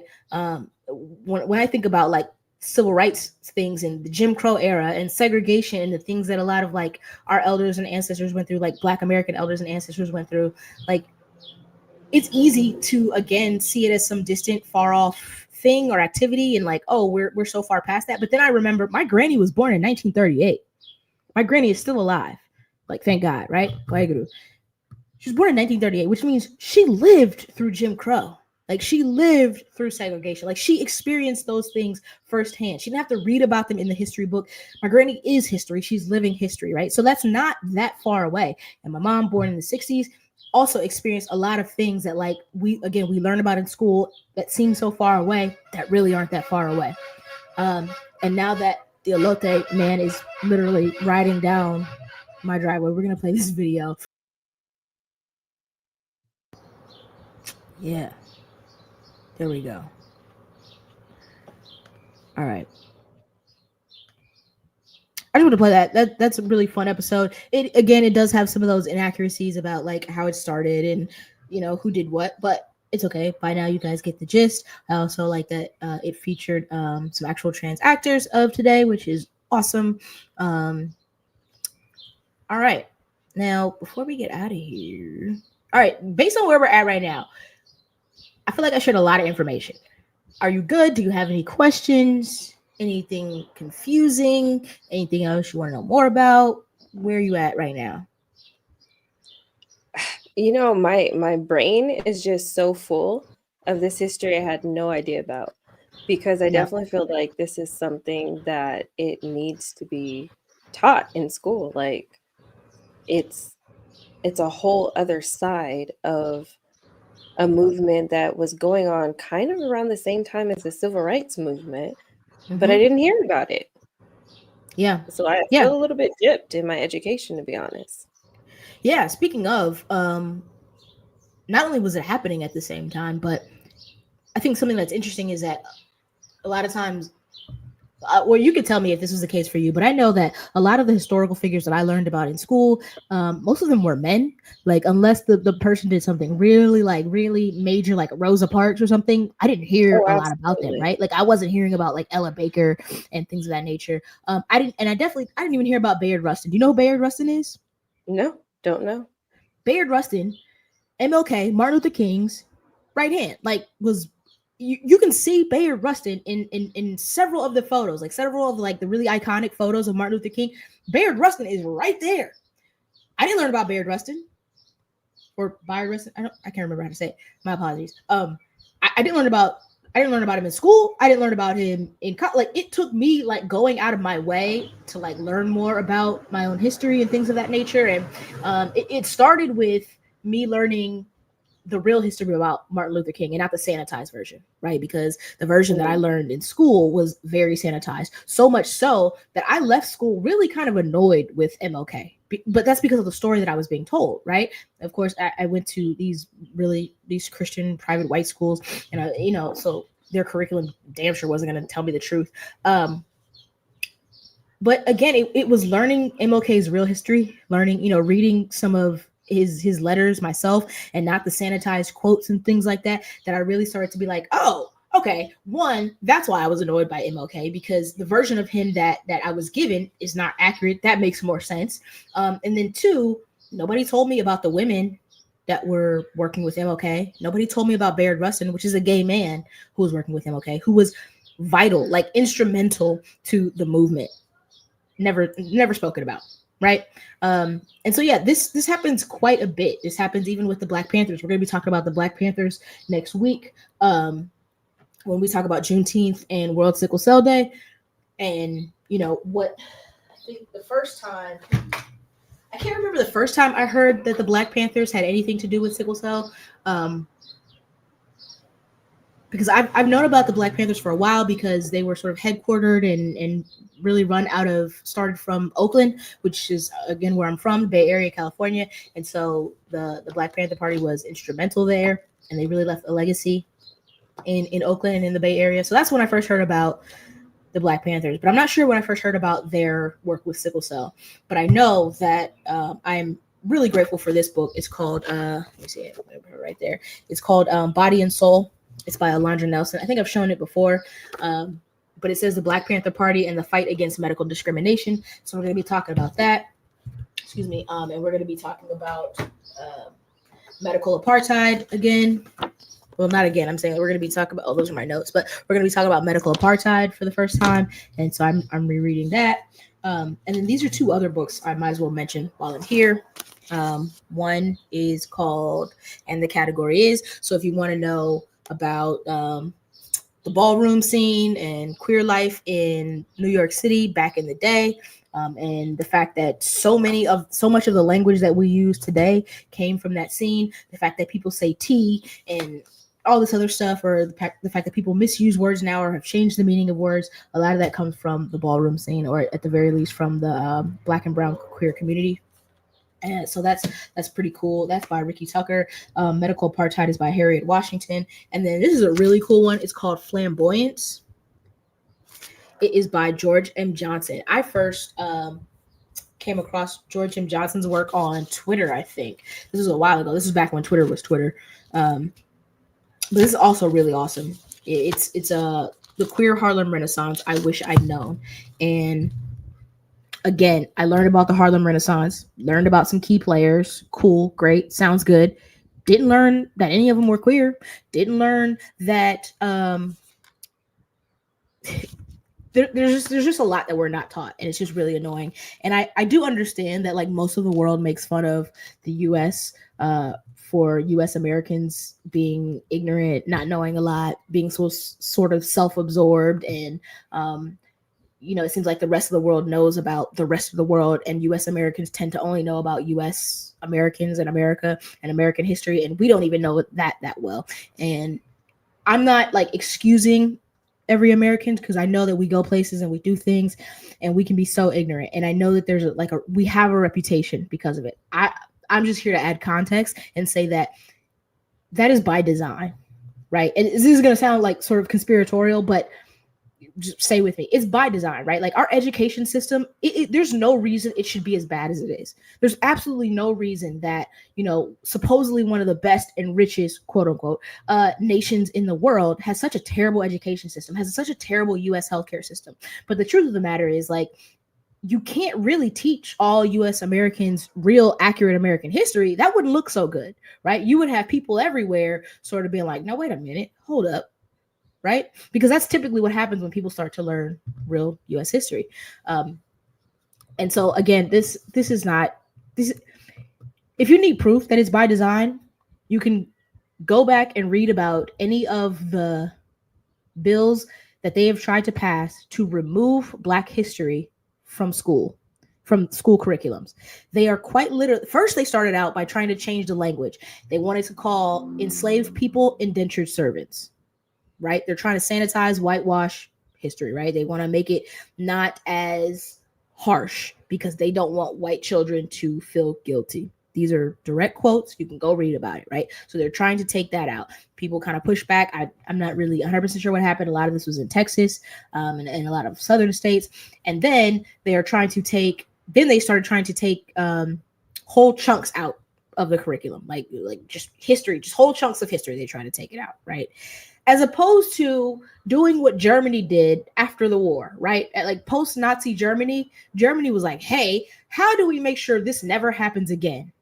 Oh, we need to teach about it. We need to tell children about it. We need to tell students about it. And so any German will tell you that from day dot, it is taught. Their history is taught in school. They teach them how to recognize fascism. They teach them the signs of it, the steps. Like they teach them about Hitler. Like they teach them so that they don't repeat those mistakes, right? Because they say that history repeats itself. But I heard a quote just yesterday when I was in my BIPAN support group that history really rhymes, which means like it might not look identical. It might not look the same, but it looks pretty similar. It's pretty familiar, right? And that seems to be what's happening now. Like I said, the current administration that we're under, the current quote unquote political climate that we're dealing with, it seems real familiar. There are elders who are talking about the fact that like, I thought we dealt with this a long time ago. What the hell did I go to war for? Or what the hell was I fighting for? Because I could have swore we resolved this. We fought for Roe v. Wade back then. Why are we doing this again? Why are we took care of this? What's happening? Why are we going backwards? And a lot of that, again, I'm not going to get too deep into it, but a lot of that has to do with the fact that like white supremacy will always protect itself. It will always do what it can to stay in power. And I think that's what's happening now. So we're going to wrap up here. I do want to tell y'all about these books because, again, a lot of this stuff is not taught in school. And that's how you get questions like, why do y'all get a whole month? Why do you need a month? I don't know why you need to talk about it. As long as you don't, throw it up in my face. You don't have to flaunt your sexuality. Why are you sexualizing it? The blah, blah, blah, blah, blah, blah, blah, blah, blah, blah, blah, blah, blah, blah. Whatever. The fact of the matter is pride is protest. And I just wanted to highlight some of the things that are part of queer history that don't get talked about, that are often overlooked, that a lot of people don't know about, that I probably wouldn't even know about if I didn't make the effort and go out of my way and if I wasn't queer myself. So that's that. All right. So I was saying all that to say, like, don't feel bad. And it's also not surprising that there's a lot of this that you didn't know, because again, there's a lot of it that I didn't know. And I think that's true for most people, most US Americans. All right, timeline. So I just want to highlight a few points in this timeline. And again, all of this information that we're saying, like my research notes, the timeline, the videos, anything that we mentioned here today, anybody that we mentioned here today. So even like the books that I mentioned, they will all be available on a doc, like this like master document, and we will link that in the description. So if you're interested in any of it, if you want to check out more of it, you could do that. All right, so let's just highlight a few things. So 1961, Illinois, the state of Illinois, becomes the first U.S. state to decriminalize homosexuality. I want to emphasize, this is 1961. I believe that is the year my mom was born. First state, not the last state, not a state, the first state to decriminalize homosexuality, which means that homosexuality was still a criminal offense in many states after that, right? Okay, so then you have June 28th, 1969, police raid the Stonewall Inn, a gay bar in New York City's Greenwich Village.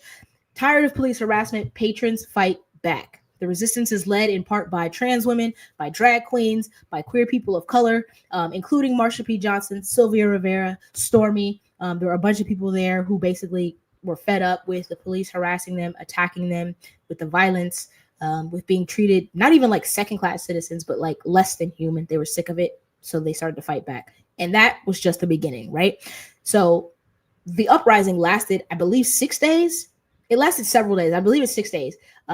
It wasn't just that one day. It wasn't just that one night. It wasn't a few hours. This uprising went on for several days, and it became the start of the gay rights movement that we know today. And that's why we say Pride is a protest, because the very first Pride was a protest. So a year after Stonewall Uprising, we had our first gay pride march, parade, whatever you want to call it. And again, that was a protest. That wasn't the pride and the march that we know today. Today, if you go out to Pride, everybody's happy, they're celebrating, they're cheery, probably drinking, doing whatever. And that's great fun, right? We should have that because we should be able to experience moments of joy. Absolutely.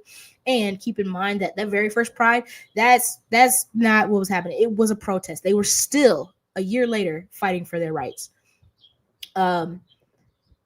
The protests and confrontations with police continue over several days. The Stonewall Uprising becomes a catalyst for the modern LGBTQ plus rights movement. The first marches, so June 28th, 1970. So it was a year to the day. Okay, so I was right. So June 28th, 1970, a year later, the first Pride marches are held in New York City, Los Angeles, and Chicago on the first anniversary of Stonewall. Because remember, between that whole year, they had been doing direct actions all over New York, but then it also spread throughout the country, right? It's similar to like what happened with BLM and the George Floyd situation, where it happens in one city, it starts in one city, and then people in other cities and other places start joining in and saying, hey, I'm with you. I got your back. Let's do this. 1973, so just 3 years later, the American Psychiatric Association removes homosexuality from its Diagnostic and Statistical Manual of Mental Disorders. So that's the DSM. 1973, that's when basically being gay, an entire identity was no longer considered a mental disorder. All right. But then 5 years later, 1978, Harvey Milk, which is, I don't think he was the first, I can't remember if he was exactly the first or one of the first openly gay elected officials in the U.S., Harvey Milk is assassinated in San Francisco, California, right? So for all the progress they're making, still being attacked. Like, see, people are still pushing back, just like they are today. 1993. So we have Clinton in office. Don't know those of you who know that or who remember. 1993, Clinton implements this don't ask, don't tell policy. That's adopted by the U.S. military. So what happens is it prohibits gay service members, gay military personnel from being asked about their sexuality. Now, at the time, they could still be kicked out of the military for being gay, but you weren't supposed to ask about it. So as long as nobody asked about your sexual orientation, as long as you didn't tell anybody about your sexual orientation, and as long as you remained in the closet, because that means, you got to understand what that means. That's not just me living my life and I don't mention my sexual orientation. That's me not being able to bring my partner places, or me not being able to show up to this event with my partner or with my family, or not being able to display pictures of your family on your desk or in your office, or, you know, not being able to invite people to your home, or like not being able to socialize with your coworkers, like all these ways that you have to sort of hide who you are because your identity could get you kicked out of the service. It could get you fired from your job, right? So 1993, we have Don't Ask, Don't Tell. 2015. Now, so again, a lot of stuff has happened between and to be clear, Don't Ask, Don't Tell was not repealed until 2010. So that's like 93, 92 to 03. So it's almost 20 years later, Don't Ask, Don't Tell is repealed, which means for the first time, just 15 years ago, for the first time, LGBTQ people are allowed to serve in the military openly. And as we know, just because a law changes, just because something becomes legal or not criminalized, or a policy changes, it doesn't mean mentalities change. It doesn't mean views and beliefs shift overnight. So there's still a ton of homophobia and queerphobia within the military. People talk about this a lot. There's still a ton of sexism within the military, which is wild but unsurprising. So again, they're still fighting for that. And I don't know how many people know just how many trans people are in the military and have been serving in the military for the longest. Like long before Trump was in office, there have been trans people in the military, like trans people who have transitioned and are living their authentic gender identity in the military. They've been serving since then. And suddenly it's a problem, it's unsafe, it's whatever, right? We know that that's not really what it's about. It's not about whether or not they can do their job. And maybe one day we'll talk about why there's so many trans people in the military, because I remember watching a documentary and I found it fascinating, but it also makes sense why there's so many trans people in the military. Okay, so just in 2020 in Boston, let me go back. 2015, or I don't know how to say this, Obergefell v. Hodges, the Supreme Court legalizes same-sex marriage nationwide. So initially it was a state thing, a state by state. I remember that was something that we dealt with in 2008 here in California, and then it went back to not being legal. It was legal, and we went back and forth, right? But in 2015, it became federally legal and recognized same-gender marriage.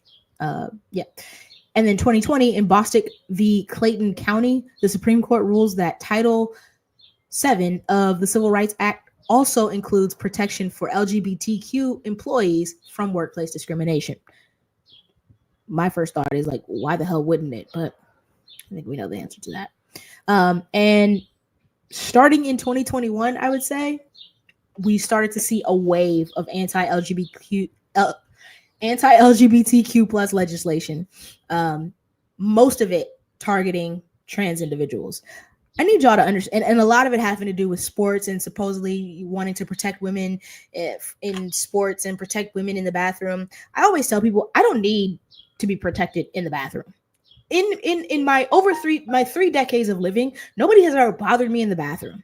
I've never had a woman, trans, cis, or otherwise bother me in the back. It's just not a thing that really happens. I don't need your protection. Most trans people are just trying to go to the bathroom. They just want to pee in peace, right? Like, we don't need all this legislation protecting, bathrooms and locker rooms and all kind of stuff. And we really don't need it in sports, because, Krista, can you guess the percentage of trans athletes that are currently participating in sports in the U.S.? Just give me a number, like what you think. If you think like, okay, trans people are like less than 3% of the population. Say that again. I would say less than 1%. Yes, it is less than half of 1%. Yeah, I was gonna say like 0.3%, something like that. There's a handful of athletes that are trans that are playing sports right now. Like, anyways, I'm gonna get heated. So it's a non-issue in that, like, it's not really about protecting athletes. Like, that's just not what it's about. And if you think I'm joking, go ahead and look up the God, what is her name? Something Riley. I forgot. This athlete who tied for 5th place. Riley Gaines. Riley Gaines is her name. Versus Simone Biles. Go look that up. Riley Gaines and Simone Biles. Riley Gaines tied for 5th place with a trans athlete. Was mad because they only had one trophy for the 5th place spot. And initially after the race, when people said, "Oh, you tied the trans athlete," she goes, "Yeah, it's no big deal. I wish her well. It kind of sucks I didn't get a trophy on the day, but no big problem." Well, if you hear her now, it's the worst thing that ever happened to her. She has spun this into a career grifting for right-wing media, and now it's a major deal. And if you want to know more, just again Google Simone Biles, Riley Gaines. I'm so disappointed that Simone Biles apologized. She should not have, but. And I want to say, be careful. I will give you a trigger warning. I will just tell you now. Riley Gaines posted I believe it was a tweet, tagging Simone Biles and put a picture of Simone Biles next to her abuser. For those who don't know, Simone Biles is one of the number of gymnastics, U.S. gymnastics team members who was a victim or survivor of sexual abuse at the hands of Larry Nassar, who is in prison today. And Riley Gaines put her picture next to her abuser, tweeted her, tagged her, and asked her the most ridiculous question, all in the name of protecting trans athletes or protecting athletes from trans people. It's bogus, but I did want to give you guys a heads up because that's something that you might find if you do decide to look it up and Google it. That could be triggering because it's I cannot imagine. It's bananas. It's bogus. But anyways, yeah, there's a ton happening still. It seems like we're going backwards. And I don't know. I don't want to talk too much more about it. We're going to wrap up here. I'm actually going to end with a couple of videos. There are a few things that I wanted to show y'all. Where are we? Here we go. I want to tell you guys about the queer Sikh revolutionary, Catherine Hilda Duleep Singh, I believe. We're going to play that video for you. And there's one more. This is a really dope video by Maddie Morris. I've not seen the whole video. I started playing it, but I hadn't seen the whole video. It's kind of cool. And then we're actually going to end the stream with the interview that we started with so that you guys can hear Marsha's story in her own words, because a lot of this content, and even myself, is us telling Marsha's story for her. And I think that's something that we should continue to do, right? But also I think it's so important for Marsha to be able to speak to her own experience, her own lived experience, and tell her own story in her own words. And so we will wrap up the stream with that. So first we're going to play this video from Aparna Rights, I think is the username, about a queer Sikh revolutionary, Catherine Hilda Duleep Singh. And then we're going to play this music video, which I think is pretty dope. And I don't know how long the painting is. I'll see. We're going to play that. It's not super long. And then we'll end with this interview. And if there are any questions, y'all can drop them in the comments. Let me know. And we'll answer them the next time, because we will be here next week, hopefully with some guests or whatever, like such as. All right. So you ready? You got that pulled up, or do you want me to pull it up? The TikTok? Let me see if I can. I think she might be frozen.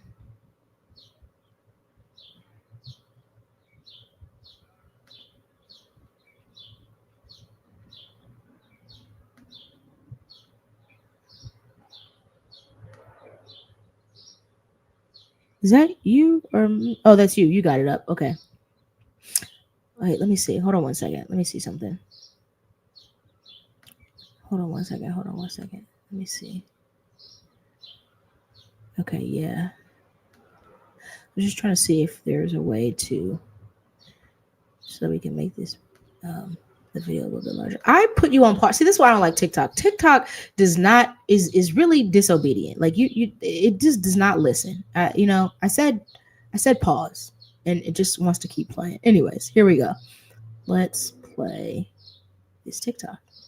Crazy to me that some of y'all don't know about this iconic queer Indian heiress who subverted the Nazis and used her power and influence to help Jewish families. Her name is Catherine Hilda Duleep Singh, and this is her story. So Catherine was the daughter of Maharaja Duleep Singh, who was the last king of the once mighty Sikh empire. Duleep, when he was, I think, around 11 years old, his home was invaded and he was forced to give over the Koh-i-Noor, which is one of the most infamous diamonds in the world. Duluth then went on to marry a German heiress, and they had 4 kids, Catherine being one of them. So Catherine was a very quiet person, and all her life she had to deal with the complexities of identity because she grew up in high society. Queen Victoria was her godmother, and yet she had to navigate a society that saw her as less, the same people who took away her father's home. Now, when Duluth died, Catherine and her sisters were put under the care of Arthur Oliphant, and this is where her love story begins. Catherine fell in love with her governess, who was 12 years older than her. She was a German woman named Lena, and they eventually ended up moving to Germany and living an actually quiet, peaceful life until the Nazis came into power. So during the 1930s, Lena and Catherine used their power, their wealth, and their influence to help smuggle out Jewish families from Germany. But they had to stop when Lena died in August 1937. Now, being a queer brown woman alone, Catherine was in danger. There was even a neighbor who said that local Nazis disapproved of the old Indian lady. So Catherine left for England, but she didn't stop helping these families. She rescued many Jewish refugees, including the Hornstein and Meyerstein family, and this is her in her home with the Hornstein family. Even in her later years, even after rescuing all these families, Catherine was very private. She never really talked about her merits or her awards or her bravery. She was a quiet woman trying to do her best, and she never really talked about her lover because back then she really couldn't talk about being a queer woman. But her legacy is still felt in all the families that she helped rescue, including the Hornstein family. What I love about Catherine is that she took that sense of loss, of losing her familial home, and used it to help other families who lost their homes. Catherine remained in touch with her Indian heritage and went back to India several times to visit parts of her father's once great empire. She met some of the men who served her father, the last king. She knew what it meant to lose your home, to lose your roots, and yet she used that pain to help others. And I think that makes her one of our unsung heroes of the past generation and a great figure for Women's History Month. Amen. I think so too. Okay. All right, we got one more, I think.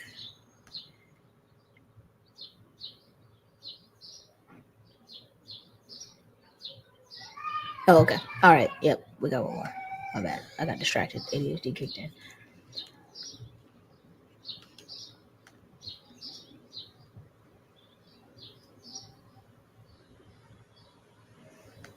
Where is it? Oh, here it is right here.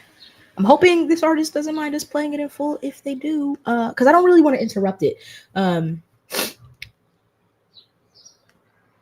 Just from the few seconds I saw, it seems like really dope, and I just didn't want to interrupt it, which is usually what you need to do to make sure something is fair use. But it was really beautiful, and I just kind of want to play it in full so that you guys can see the whole thing. It's pretty dope. So let's add that there.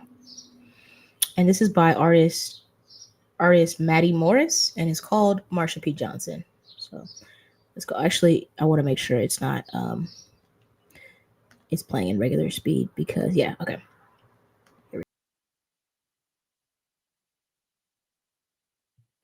Yo, that was fire. For a second I was like, oh, I'm not sure how much I'll enjoy this, but that was fire. That was beautiful. Yeah, the video was dope. I'm a sucker for like putting in some like talking parts or like the clips of Marsha Johnson speaking. Like, oh, I'm a sucker for that. I've done that like when I used to do music. Oh, I love that. That was probably my favorite part. All right. Is that it? Oh, I thought I closed the window. Okay, I think that's it. I think we're gonna end there. There's a ton more. Like I said, I probably did too much research. I pulled up a ton of assets. So there's other videos here. We will have them linked, not directly in the description, but in the description there will be a link to this document that has all of these assets. So if you want to check out any of the other stuff that we pulled, we will talk about that. One thing that we didn't get to talk about, but I figured we wouldn't be able to, we wouldn't have time to, is the idea of choosing queerness. Is queerness a choice? We know that it's an identity, and I think that many will say it's not a choice. I was born gay, I was born lesbian, I was born bi. Like, it is just who you are, and I don't disagree with that. And I also think that there is some choice in it. And that might sound controversial, but there are a couple of articles that I would like to share with you, as well as my own experience. And so hopefully that'll make more sense, but you're gonna have to wait for that one because we're gonna talk about that in our third episode, which of our summer school series, which will be, when is that one, Krista? Oh, it's so not next week, but the Sunday after. So not next Sunday after that, we'll talk about it. We're gonna have a Q&A, talk about some frequently asked questions, the questions that queer folks get asked the most, or any questions that folks leave or have left in the comments over since Black and Sikh has been in existence. We'll talk about that, and we'll talk a little bit about choice, the idea of choice when it comes to queerness and identity and so forth and so on. Yeah. Any questions? Any last minute? Any last thoughts, Kristen? I just really enjoyed it. I enjoyed taking a walk on a street I've never been on before. Ooh, that was really poetic. So for me, that's what it felt like. It felt like I had a chance to walk down a street I've never been on before, and it was colorful, it was beautiful, it was insightful, and I'm excited for more people to get that experience as well. Yeah, absolutely. That's dope. That's how I feel about learning. I love learning. It's interesting because I hate school, but I love learning. I feel I just love acquiring new information and new perspectives and new understanding and having new knowledge and acquiring new words. And I don't know, it's just really my favorite thing. It's why I read so much nonfiction. I am trying so hard to get into fiction reading, and I can't. I'm not gonna say I can't. I'm there, but it's a stack of nonfiction books that are going to teach me some new things or a story. It's really hard when I'm just constantly wanting to learn new things. So yeah, I loved going on this journey as well, learning some things that I didn't know about Marsha P. Johnson and her affiliates and why she was so well known and why she's a legend. And I'm going to leave y'all with this sentiment that I think is maybe perhaps the most powerful thing that I learned or that I came across during my research. It's also something that I shared with the support group that I help facilitate, that I go to once a month. And it is that there was an interview, an NPR podcast. There was an interview, and they were talking to a trans activist who wrote about Marsha P. Johnson, and they asked her, what can we learn from Marsha's legacy, right? And I think there's so much that we can learn, and they said as much, and they listed a few things, but the thing that was the most profound for me was the idea of authenticity and how important it is, and the fact that Marsha P. Johnson was able to accomplish all that she was able to accomplish. She was able to do all that she did. She was able to be the person who she was only because she was able to be her most authentic self. And we talk a lot about authenticity and being your true self, but I'm not sure that people have really connected the dots or really truly understand the importance of it, because especially if you've never had to perform something or somebody else, right?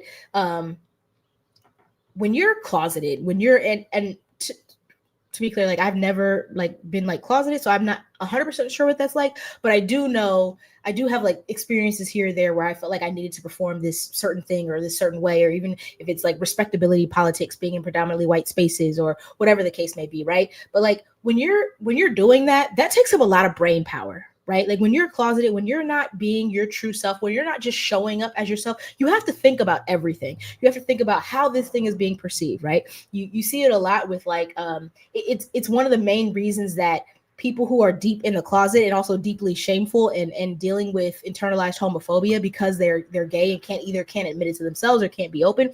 It's why they perform homophobia so harshly, right? Because they're sort of trying to combat this appearance, this perception of queerness, of gayness, right? Because you have to put so much thought and so much work and so much energy into performing the version of yourself that you want the world to see, as opposed to just being you. Being you takes a lot less effort and energy than performing a version of you or some version of somebody, the person that you want to project. And,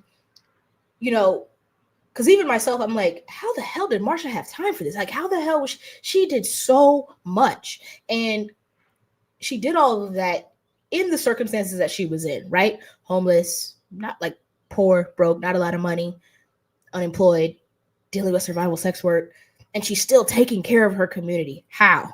Right? And the author was essentially saying, like, when you are your authentic self, it frees up a lot of space and time. It doesn't mean that things become easy, right? But I think that you're only able to accomplish as much as you're able to accomplish, or I should say, you're only able to accomplish the things that you want to accomplish, the things that you've prioritized, the things that you want to do, live the life that you really want when you show up as your authentic self. And I think that is, if I could leave y'all with anything, that's the thing. You know, it could be something simple, as simple as the fact that the wall behind me is navy blue. And I remember when I first asked somebody about like decorating, and because I really wanted to do like this monochrome theme in my apartment, and they were saying, no, you can't have the couch be the same color as the wall. Like you can't do that. And in my mind, I was like, oh, okay, yeah, I can't do that. Yeah, I guess it's like a rule or something, right? And you can't do this, and like you can't see it. But my desk is also navy blue. Like I really want to do this theme, and like it took me a few days to think about it and be like, wait, why can't I do that? Because society has an expectation of what your home decor should look like. So I'm supposed to follow these rules. But why? Like, why do I need to do that? And that's such like a small, like low stakes example, but it's just the first one that came to mind. But it's like, ever since that moment, I have really tried to be intentional about living and existing the way that I want to, a way that works for me. You know, it's not exactly like the way that I grew up, but I do what works for me. Being, you know, neurodivergent, being on the spectrum, like I have to have my home a certain way. I have to do things and I have to operate in a certain way. And maybe that's not typical, and maybe that's not the norm, but it's what works for me. And the less that I have to think about performing normal adult, the more that I can just be me, whatever that looks like, as long as I'm not harming anybody else, the more space, time, energy I have for other things, for important things, for things that really matter, for things that will bring me joy, that will make me happy. And I think that that's true for everybody. And if you're listening, I just want to encourage you to be yourself. And if you don't know who yourself is yet, because you've spent so much time being the version of you that other people want, that other people have prescribed to you, that other people have demanded of you, whether that's because of safety or because you didn't know any better, because you're following tradition, or for whatever reason, take the time. It is so worth it to take the time to get to know yourself, to get to know what you actually want, what you actually need, what you actually like, and work to just be you, just to be who you are. And I promise you will see so much change for the better. So that's going to be my final statement on that. Speaking of, so this arrived while we were live. Krista, what's my favorite color? Red. Do you know? Uh-oh. Are you? Can you hear me? How come I said red. Oh yeah, I can't hear you. I'm not sure why. Oh no. Hold on. Is your mic muted? I don't know. Something's muted. Well, it's all good. Gonna leave you. I'm not muted. You were muted, weren't you? No. No. I don't know. Hold on. Let's see. Okay, I'm gonna queue up this video while Krista tries to figure out what's going on. Edit mode settings. We're gonna close that. We're gonna close that. We're gonna close that. And let's go here. So this is the interview that we started with Marsha P. Johnson. We're not going to start it from the beginning, but I'm going to start it at the point where Marsha is casually telling people all of the other work that she's done for her community, from sitting present at the Angela Davis Pride. What is it called? How did I just?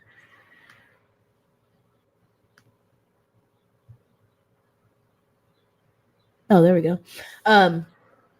Where was I?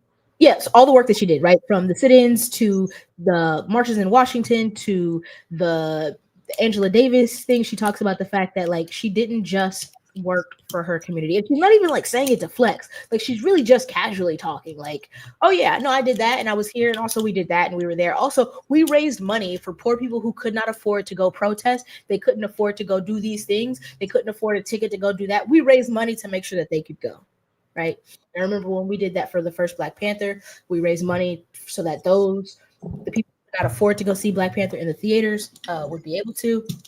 We did that not even knowing that this was already a thing, that this is a thing that's been happening since back in the day. It's just, again, been part of tradition, mutual aid of sorts. So I'm really proud of that. But that's it. We're going to get out of here. I'm not sure if, Krista, did you ever fix your mic situation? Any last words? Can you hear me? I can hear you. Huh. That's so odd. No, I'm excited to see the video and, I think it was a good episode. We had some technical difficulties, but still excited about it. I'm excited about the series in particular and just seeing what we learn in summer school. So yeah. Is it weird that I think I'm most excited about, I don't think it's really any surprise that I'm most excited about the World Sickle Cell Day episode, but I'm so excited. It's not confirmed yet, but we've confirmed one of our guests for next week. And one of them is the doctor. She's not my doctor, but she's kind of my doctor. I see her and she's running this clinical trial that I'm a part of. But there's also 2 other doctors that I'm hoping that we can get to interview. And it'll make more sense next week. Is it weird that I'm excited to interview my doctor? I just want to pick her brain. I'm using this as an excuse to figure out why she made some of the decisions she's made. And if we get to interview her, you will see and understand what I mean. I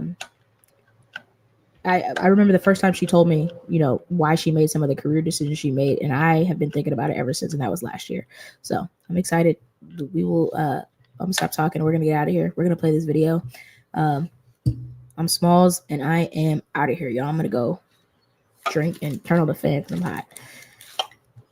Krista, say bye to the people. Close us out. People. I'm so excited for you to get to know us in summer school and learn something. So, amen. All right, here we go. Peace, y'all. Stay safe.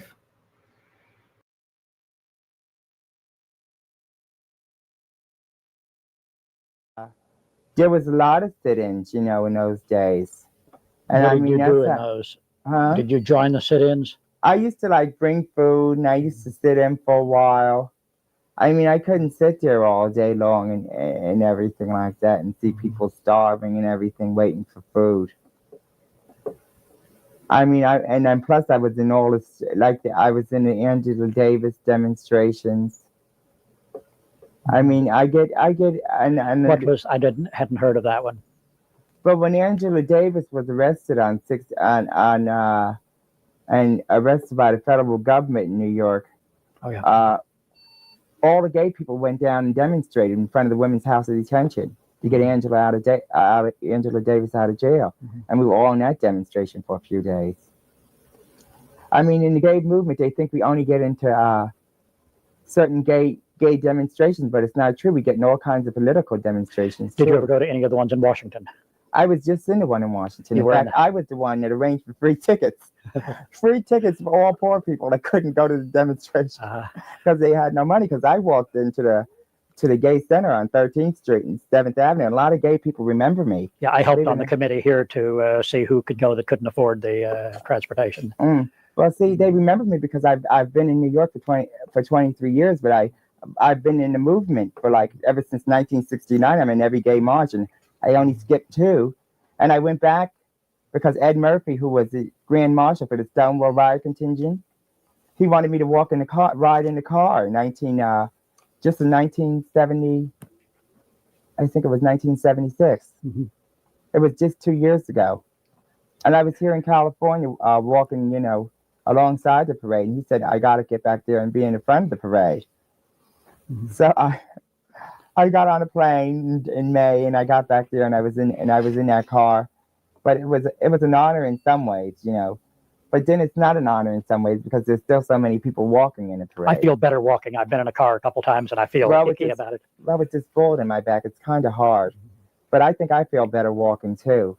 Because I've walked so long, Just how come I didn't ask to be in the car a couple more years, I said, let everybody else be in a car. And I walked in a parade this year, and I walked in Washington. What do you think about Washington this time? It was a vision. Wasn't it? I thought it was a vision of things to come. Because if they don't help those people with AIDS, there's going to be another demonstration like that in Washington. I mean, they got billions of dollars to throw out on rocket ships, billions of dollars to throw out on wars. I mean, why can't they spend billions of dollars to help people with AIDS? I mean, they didn't give the people with AIDS any money at all. Yeah, even the money that's been voted hasn't been spent by the federal government. No, they haven't spent a dime. I mean, like me as an individual, when I can, I throw a penny, a dime, a quarter, anything I can in the AIDS cans. How do you feel about the AIDS thing? Do you feel that's changed? Well, I know a lot of people that died from AIDS. I've had a friend, 24 years old, I spent 4 months in California with in the hospital that had AIDS and finally died. And he was on an oxygen tank and he couldn't even breathe. And I came back to New York, and I went to see a friend that had AIDS in the hospital for about a week, and then I wound up having a breakdown. And he comes to see me in the hospital, and about a week later, after he comes to see me, he goes back to the hospital. He died. That was John Dewey. I mean, I know. I have a friend. I have a lot of friends that have died of AIDS. A couple of the guys who work with Randy are down with AIDS, aren't they? No, they don't have AIDS. They have like ARC. It's a difference.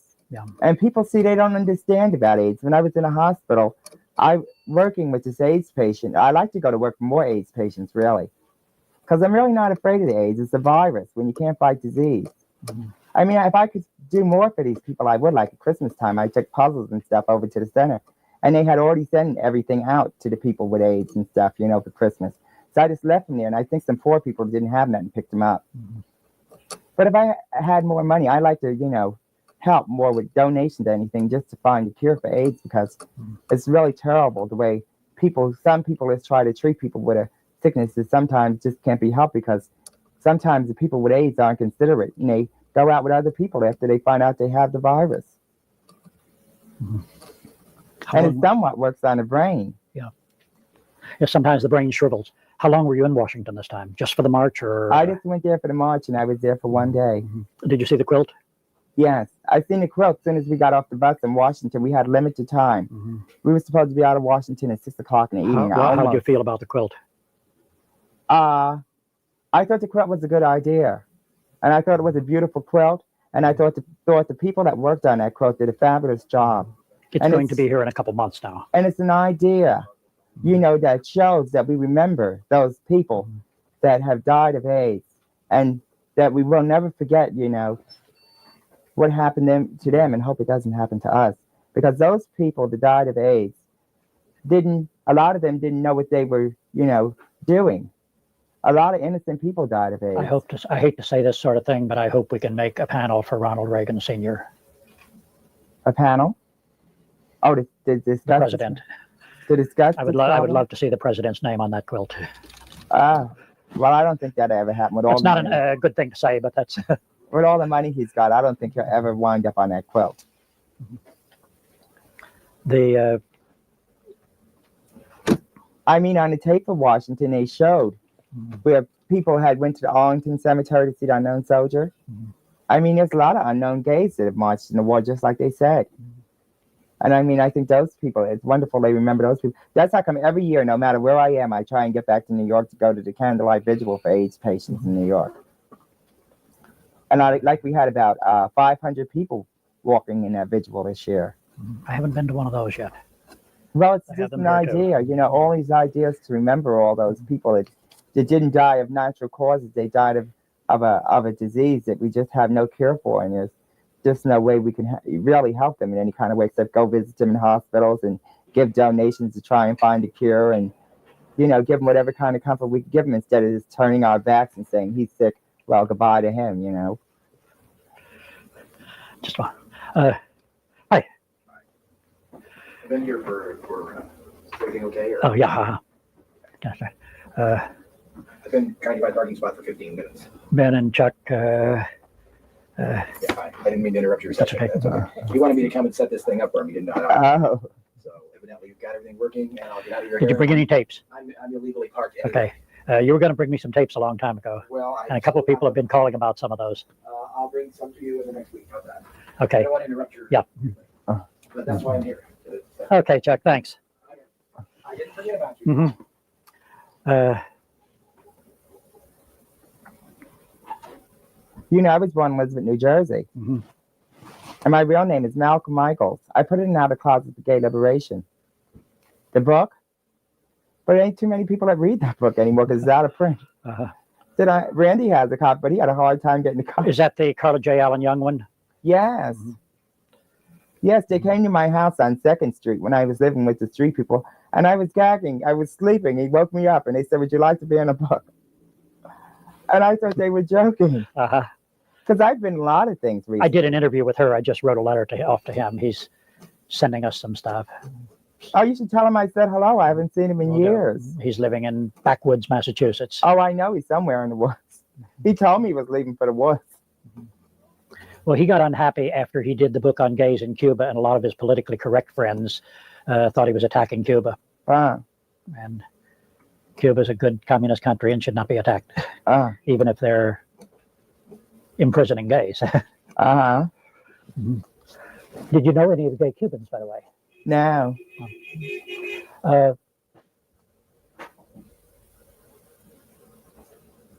What do you feel about some of the changes in the gay community? Well, I love the new change they got. Did you hear about the new change they have in the gay movement in New York?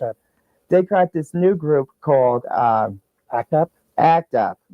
And they're really fabulous. I went to the last ACT UP, one of the latest. There's an ACT UP group here. It's a bit different, but they've started one here too. Well, I went to ACT UP from the Gay Center, and we went over to the UN building, and we sat and demonstrated for 5 hours for fundraising for AIDS patients. And it was really nice because we all got together and we just walked and carried our banners and chanted. And after about 5 hours, we just broke up with a peaceful demonstration. But my dear, without demonstrating and stuff like that, people don't know that we care about these people. I mean, my dear, I really got great concern for these people, you know, when I watched the way they treated my friend in the hospital. But I was going to see AIDS patients before that because I went to see him in New York. Well, my friend just got the AIDS treatment. He was in the hospital for a heart attack. And because his doctor handled a lot of AIDS patients, they put the red sign on his door, and everybody who came in and out had put on gloves, apron, and mask, and then threw them away as they went out. And his wastebasket was piling up fast as hell. Well, the masks and stuff, when I was in California, I had to wear a mask, smock, shoes, everything, you know, an apron. I had to really dress to go into that room because the masks and stuff is supposed to be for their protection, just in case, you know, breathing germs and stuff. Just in case you're carrying germs on your hands or anything. Because these people are very delicate, you know. I mean, you know, I had to clean up the whole house just in case my friend came home. Yeah. It had to be spotless. We had to get rid of dogs, everything. You know, a couple have died of cat fever. It's not serious ordinarily, but if you've got AIDS, any little thing can be serious. Yes. When did you come out?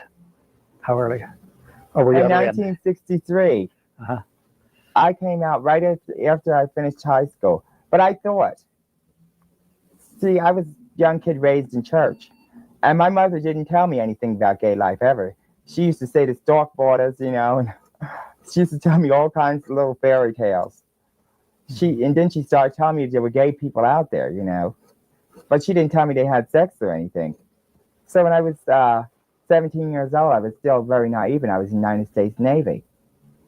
And I got an honorable discharge under honorable conditions registered in Washington. But I only made like 6 months in the reserves before I was kicked out because some boy touched my ass, and I just punched him in the jaw. I was very, very, very late coming out in the homosexual life because I wanted education first. So after I finished Thomas Edison High School, I started to going out searching to see if there was really anything out there. Did you have different feelings early on? Early on, I didn't think about sex. I never had sex with a person until after I was 18. I was almost raped. Did you ever get teased as a sissy or anything like that? Yes, but I didn't pay any attention. I was almost raped when I was 16 years old by the boy next door. But see, I was never a very sexual person as a child like a lot of other people. I couldn't be bothered. I tell myself, I used to watch. What were you interested in school? Huh? What were you interested in school? I was interested in cooking and house cleaning and pretty much what I do nowadays.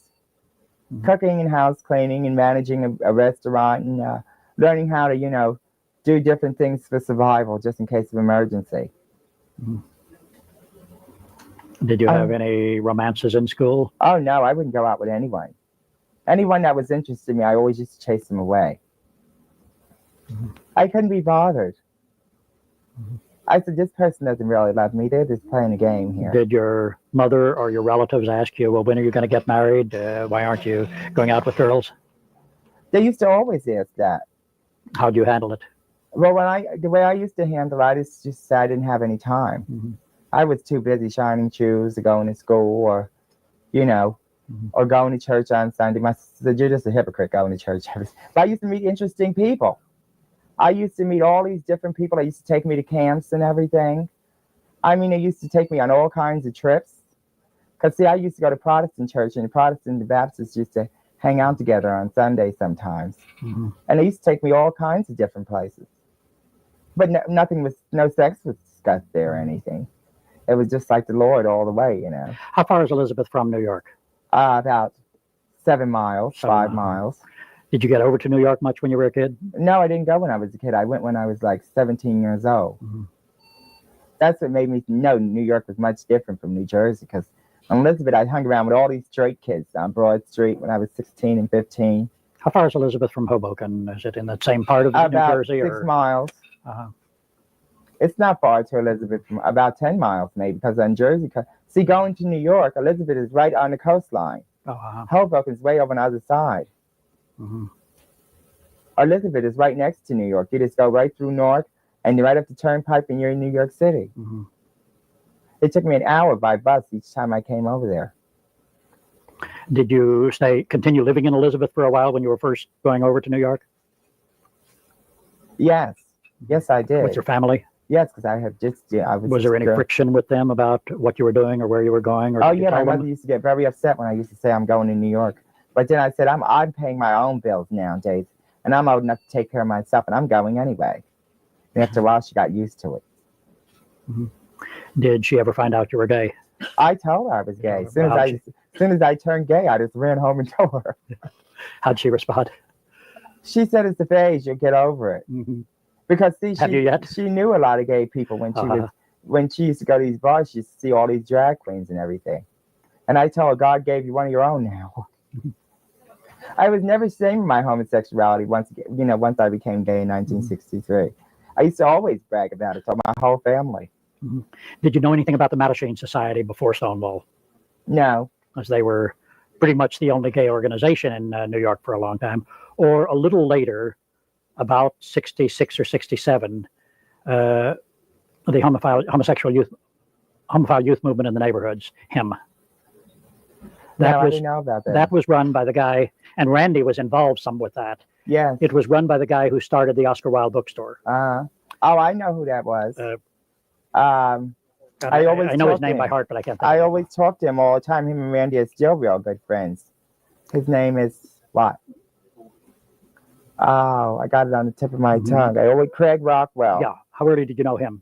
Craig Rockwell, I know him from the movement. Oh, he used to hang me. He used to be a very hard worker in GAA, as far as I think he was in GAA when he was working. And he is a very hard worker. And I used to always come and disrupt meetings every now and then. But he just sit there and listen. But he's been very nice to me lately. He's the manager of the bookstore now. Him and Randy go way back together. They're just about the same age. Randy those two were the first gay radicals in New York. Not radical in the same way that the term is used now, but I haven't been too radical. I have a gay love banner, and someday I'd like to have the gay love banner announced in a parade, if I live long enough, and have it, put on the list for marches for the parade. But I've never listed the gay love banner in any parade in New York. I just marched in there a couple of times. But I'd like someday to have a charter and everything, because you know what gay love means, don't you? It's a button. It means happy sharing. And I think if there was more happy sharing in the gay movement instead of selfishness, my dear, we'd be a lot further than we are today. I mean, when people start sharing from the heart and giving from the heart, it would make it a better movement than any straight movement and a stronger movement than any straight movement could ever be. Like it would be nice if you come to some place like Washington or some demonstration, if they just can get some free cookies and coffee or something, just so that people don't have to pay for everything along the way. Some people arranged to do that in San Francisco the first time their parade got real big. And they had a food committee that was going to have all free food.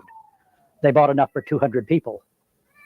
And that was the first time that about 100,000 showed up. And it was just ridiculous. They had done a big advertising. They had all this free food out in the park. 20 or 30 jars of apple juice and 60 or 70 packages of cookies. Well, at least they tried to feed some of the people. They couldn't do like Jesus did and stretch it out, make it enough to feed.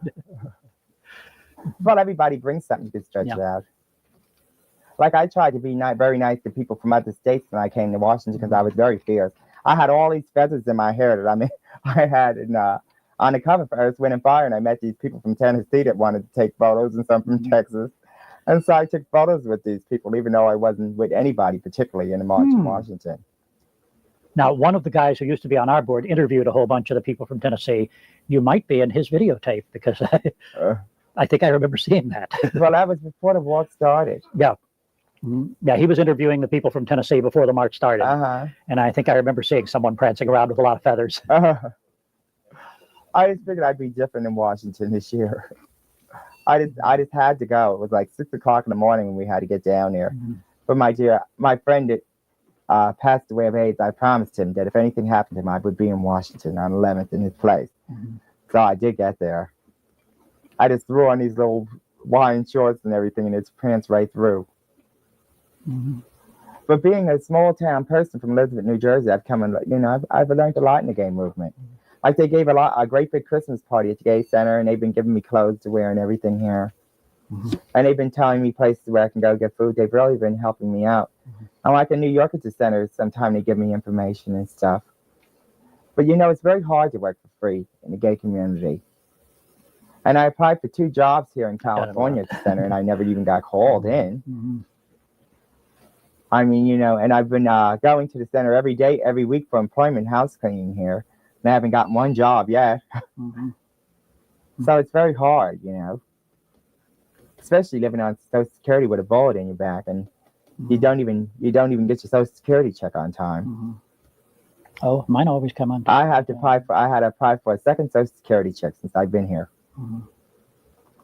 Well, that's because I had the wrong zip code on my first check. I mean, but in a place like California, or any place where you live, and you don't have the right zip code or anything on your mail, it just takes much longer to get there, and you just have to try and struggle and do the best you can until it does. And I think that Ed Murphy and those people that work with Ed Murphy, and even though they try to call them mafia, I think the mafia has done more for the gay movement than anybody I can think of. I think the mafia is the one that made the gay movement, and I think the mafia is the one that keeps the gay movement motivated as far as finances go and everything. And I can't see how anybody ever puts the mafia down as far as the gay movement goes, because they're the ones that put out tons of dollars to open gay bars and stuff like that, and put their lives on the line when people try and cause trouble at gay bars. I mean, what are people saying when they say mafia? My dear, a lot of people say mafia because they don't like these people to stand up at the front door and screen you for ID and everything like that. But if they didn't, an undercover cop can come here anytime they want and just close the place down. What's Ed Murphy like? He was the bartender or the manager of the Stonewall at the time of the riot?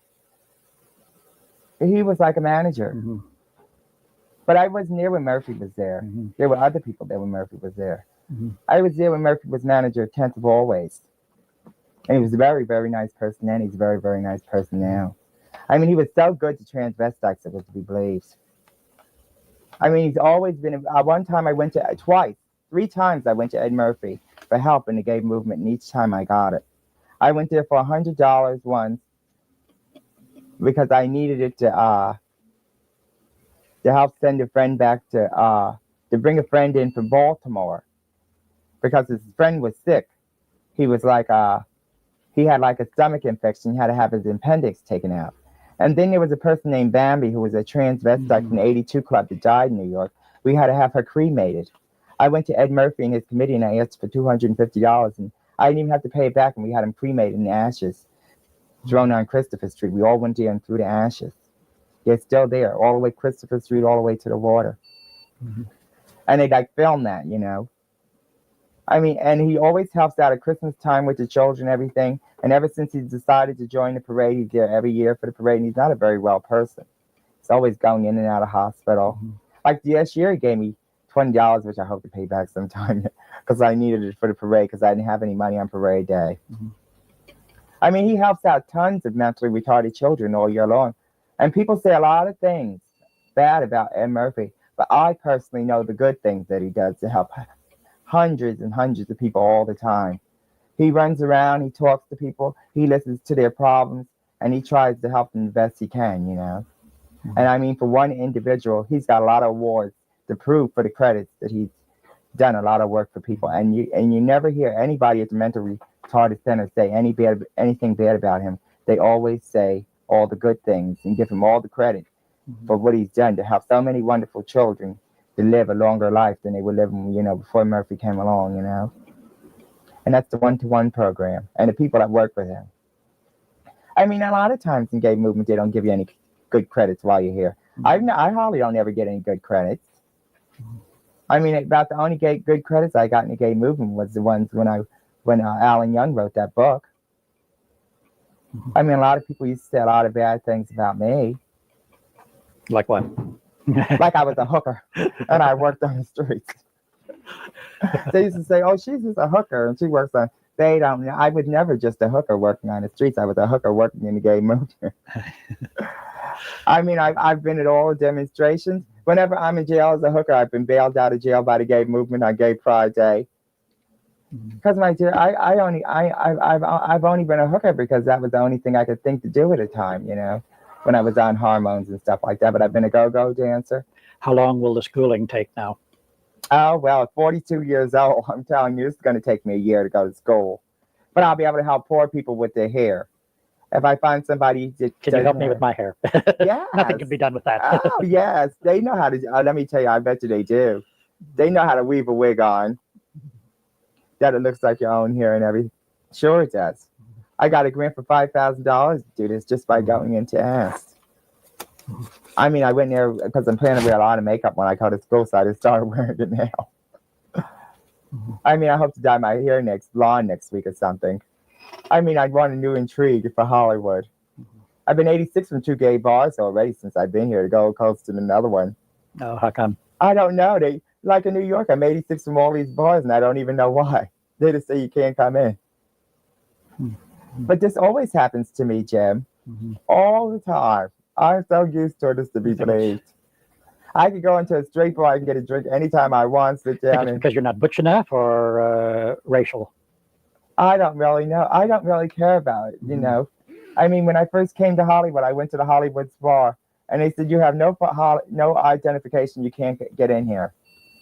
And then I have identification. And, you know, they just say I can't get in. I just paid no attention. Gay places are not very important for me to go to, especially bars. But I just like to go in and peek around and have a beer or something. If they're very nice to me, I go back and spend money. But if they're not, I just don't even waste my time because I'm really not a bar person. And I've come a long way as far as growing up. Like if people say I'm a druggie, I don't even care. If I feel like dabbing into drugs, I just go on and do it. You only got one life to live, Jim. You don't live it to please other people. You got to live your life to please you, no matter what it is. If you're here for a day, because tomorrow is not promised to anybody. And I just live my life from day to day since Paul got my back. How'd that happen? I was out with a taxi cab driver, and I got paid $20 to get fucked. I finished the job. I walked down the street, and he calls me back. I see the gun, I run, and he fires. And I didn't do anything to him. He just left me out in the middle of the street. I mean, but you know, you just never know when you're going nowadays. And I mean, I plan to continue to work with those people and act up when I have a chance, but I'm just in California for a while trying to get myself more together as far as finances and stuff go, because I only get $372 in New York. And I don't know how I'd ever make it in New York without Randy Wicker. I mean, Randy's been such a help for me for so many years in New York. Like 3 or 4 years, it's been helping me budget money and everything. Otherwise, I wouldn't even survive. I mean, but I got to go back to New York, even if I'm going to school for Gay Day for the parade this year. So I'm going to be in school. We have a parade here the same day as the New So York one. what I'll do, I'll just take a week out of school and I'll just go. You could go to the one here. No, it's not like it's different. It's very different. I'm not sure you'd like it as much. Oh, I like it. But you know, a lot of people are going to be wondering where I am all winter. So I'll just take out from school and I'll go to the parade. Going home for the holidays. Yes. I wanted to take out of school and go home for Randy's birthday, but I'm just going to be starting. When is his birthday? February the 3rd. I'm just going to. You know how old he is now? Randy's going to be 50.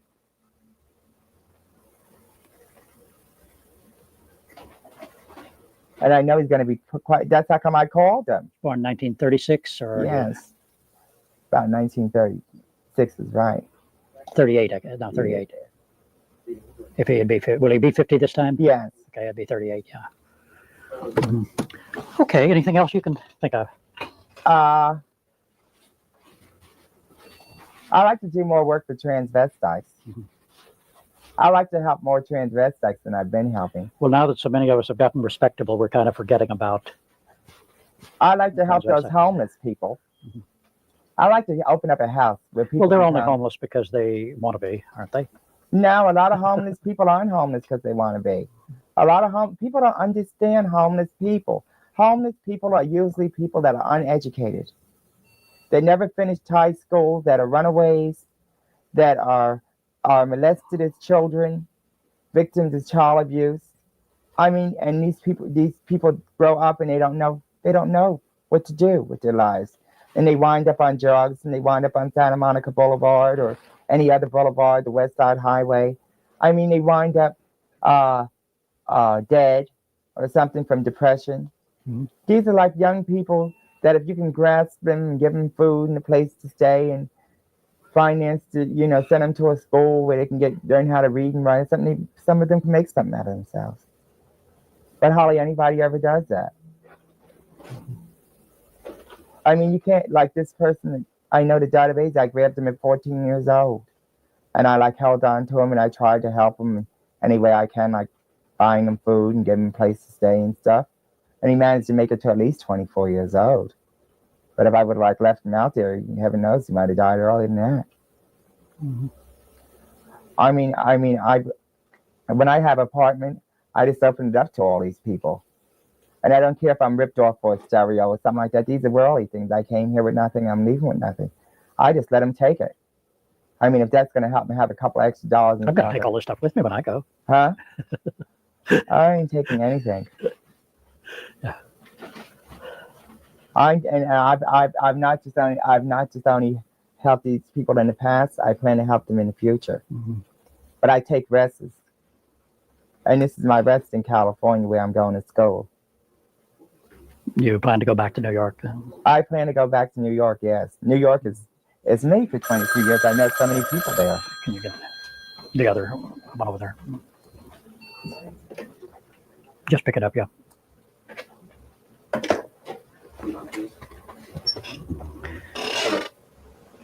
Go ahead.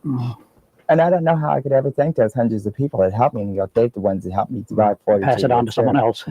I mean, so many people in the stores on Christopher Street and stuff have been giving me clothes and they give me change every day. I mean, I have this friend named Rob that works at Raoul's restaurant and Randy that gives me money all the time.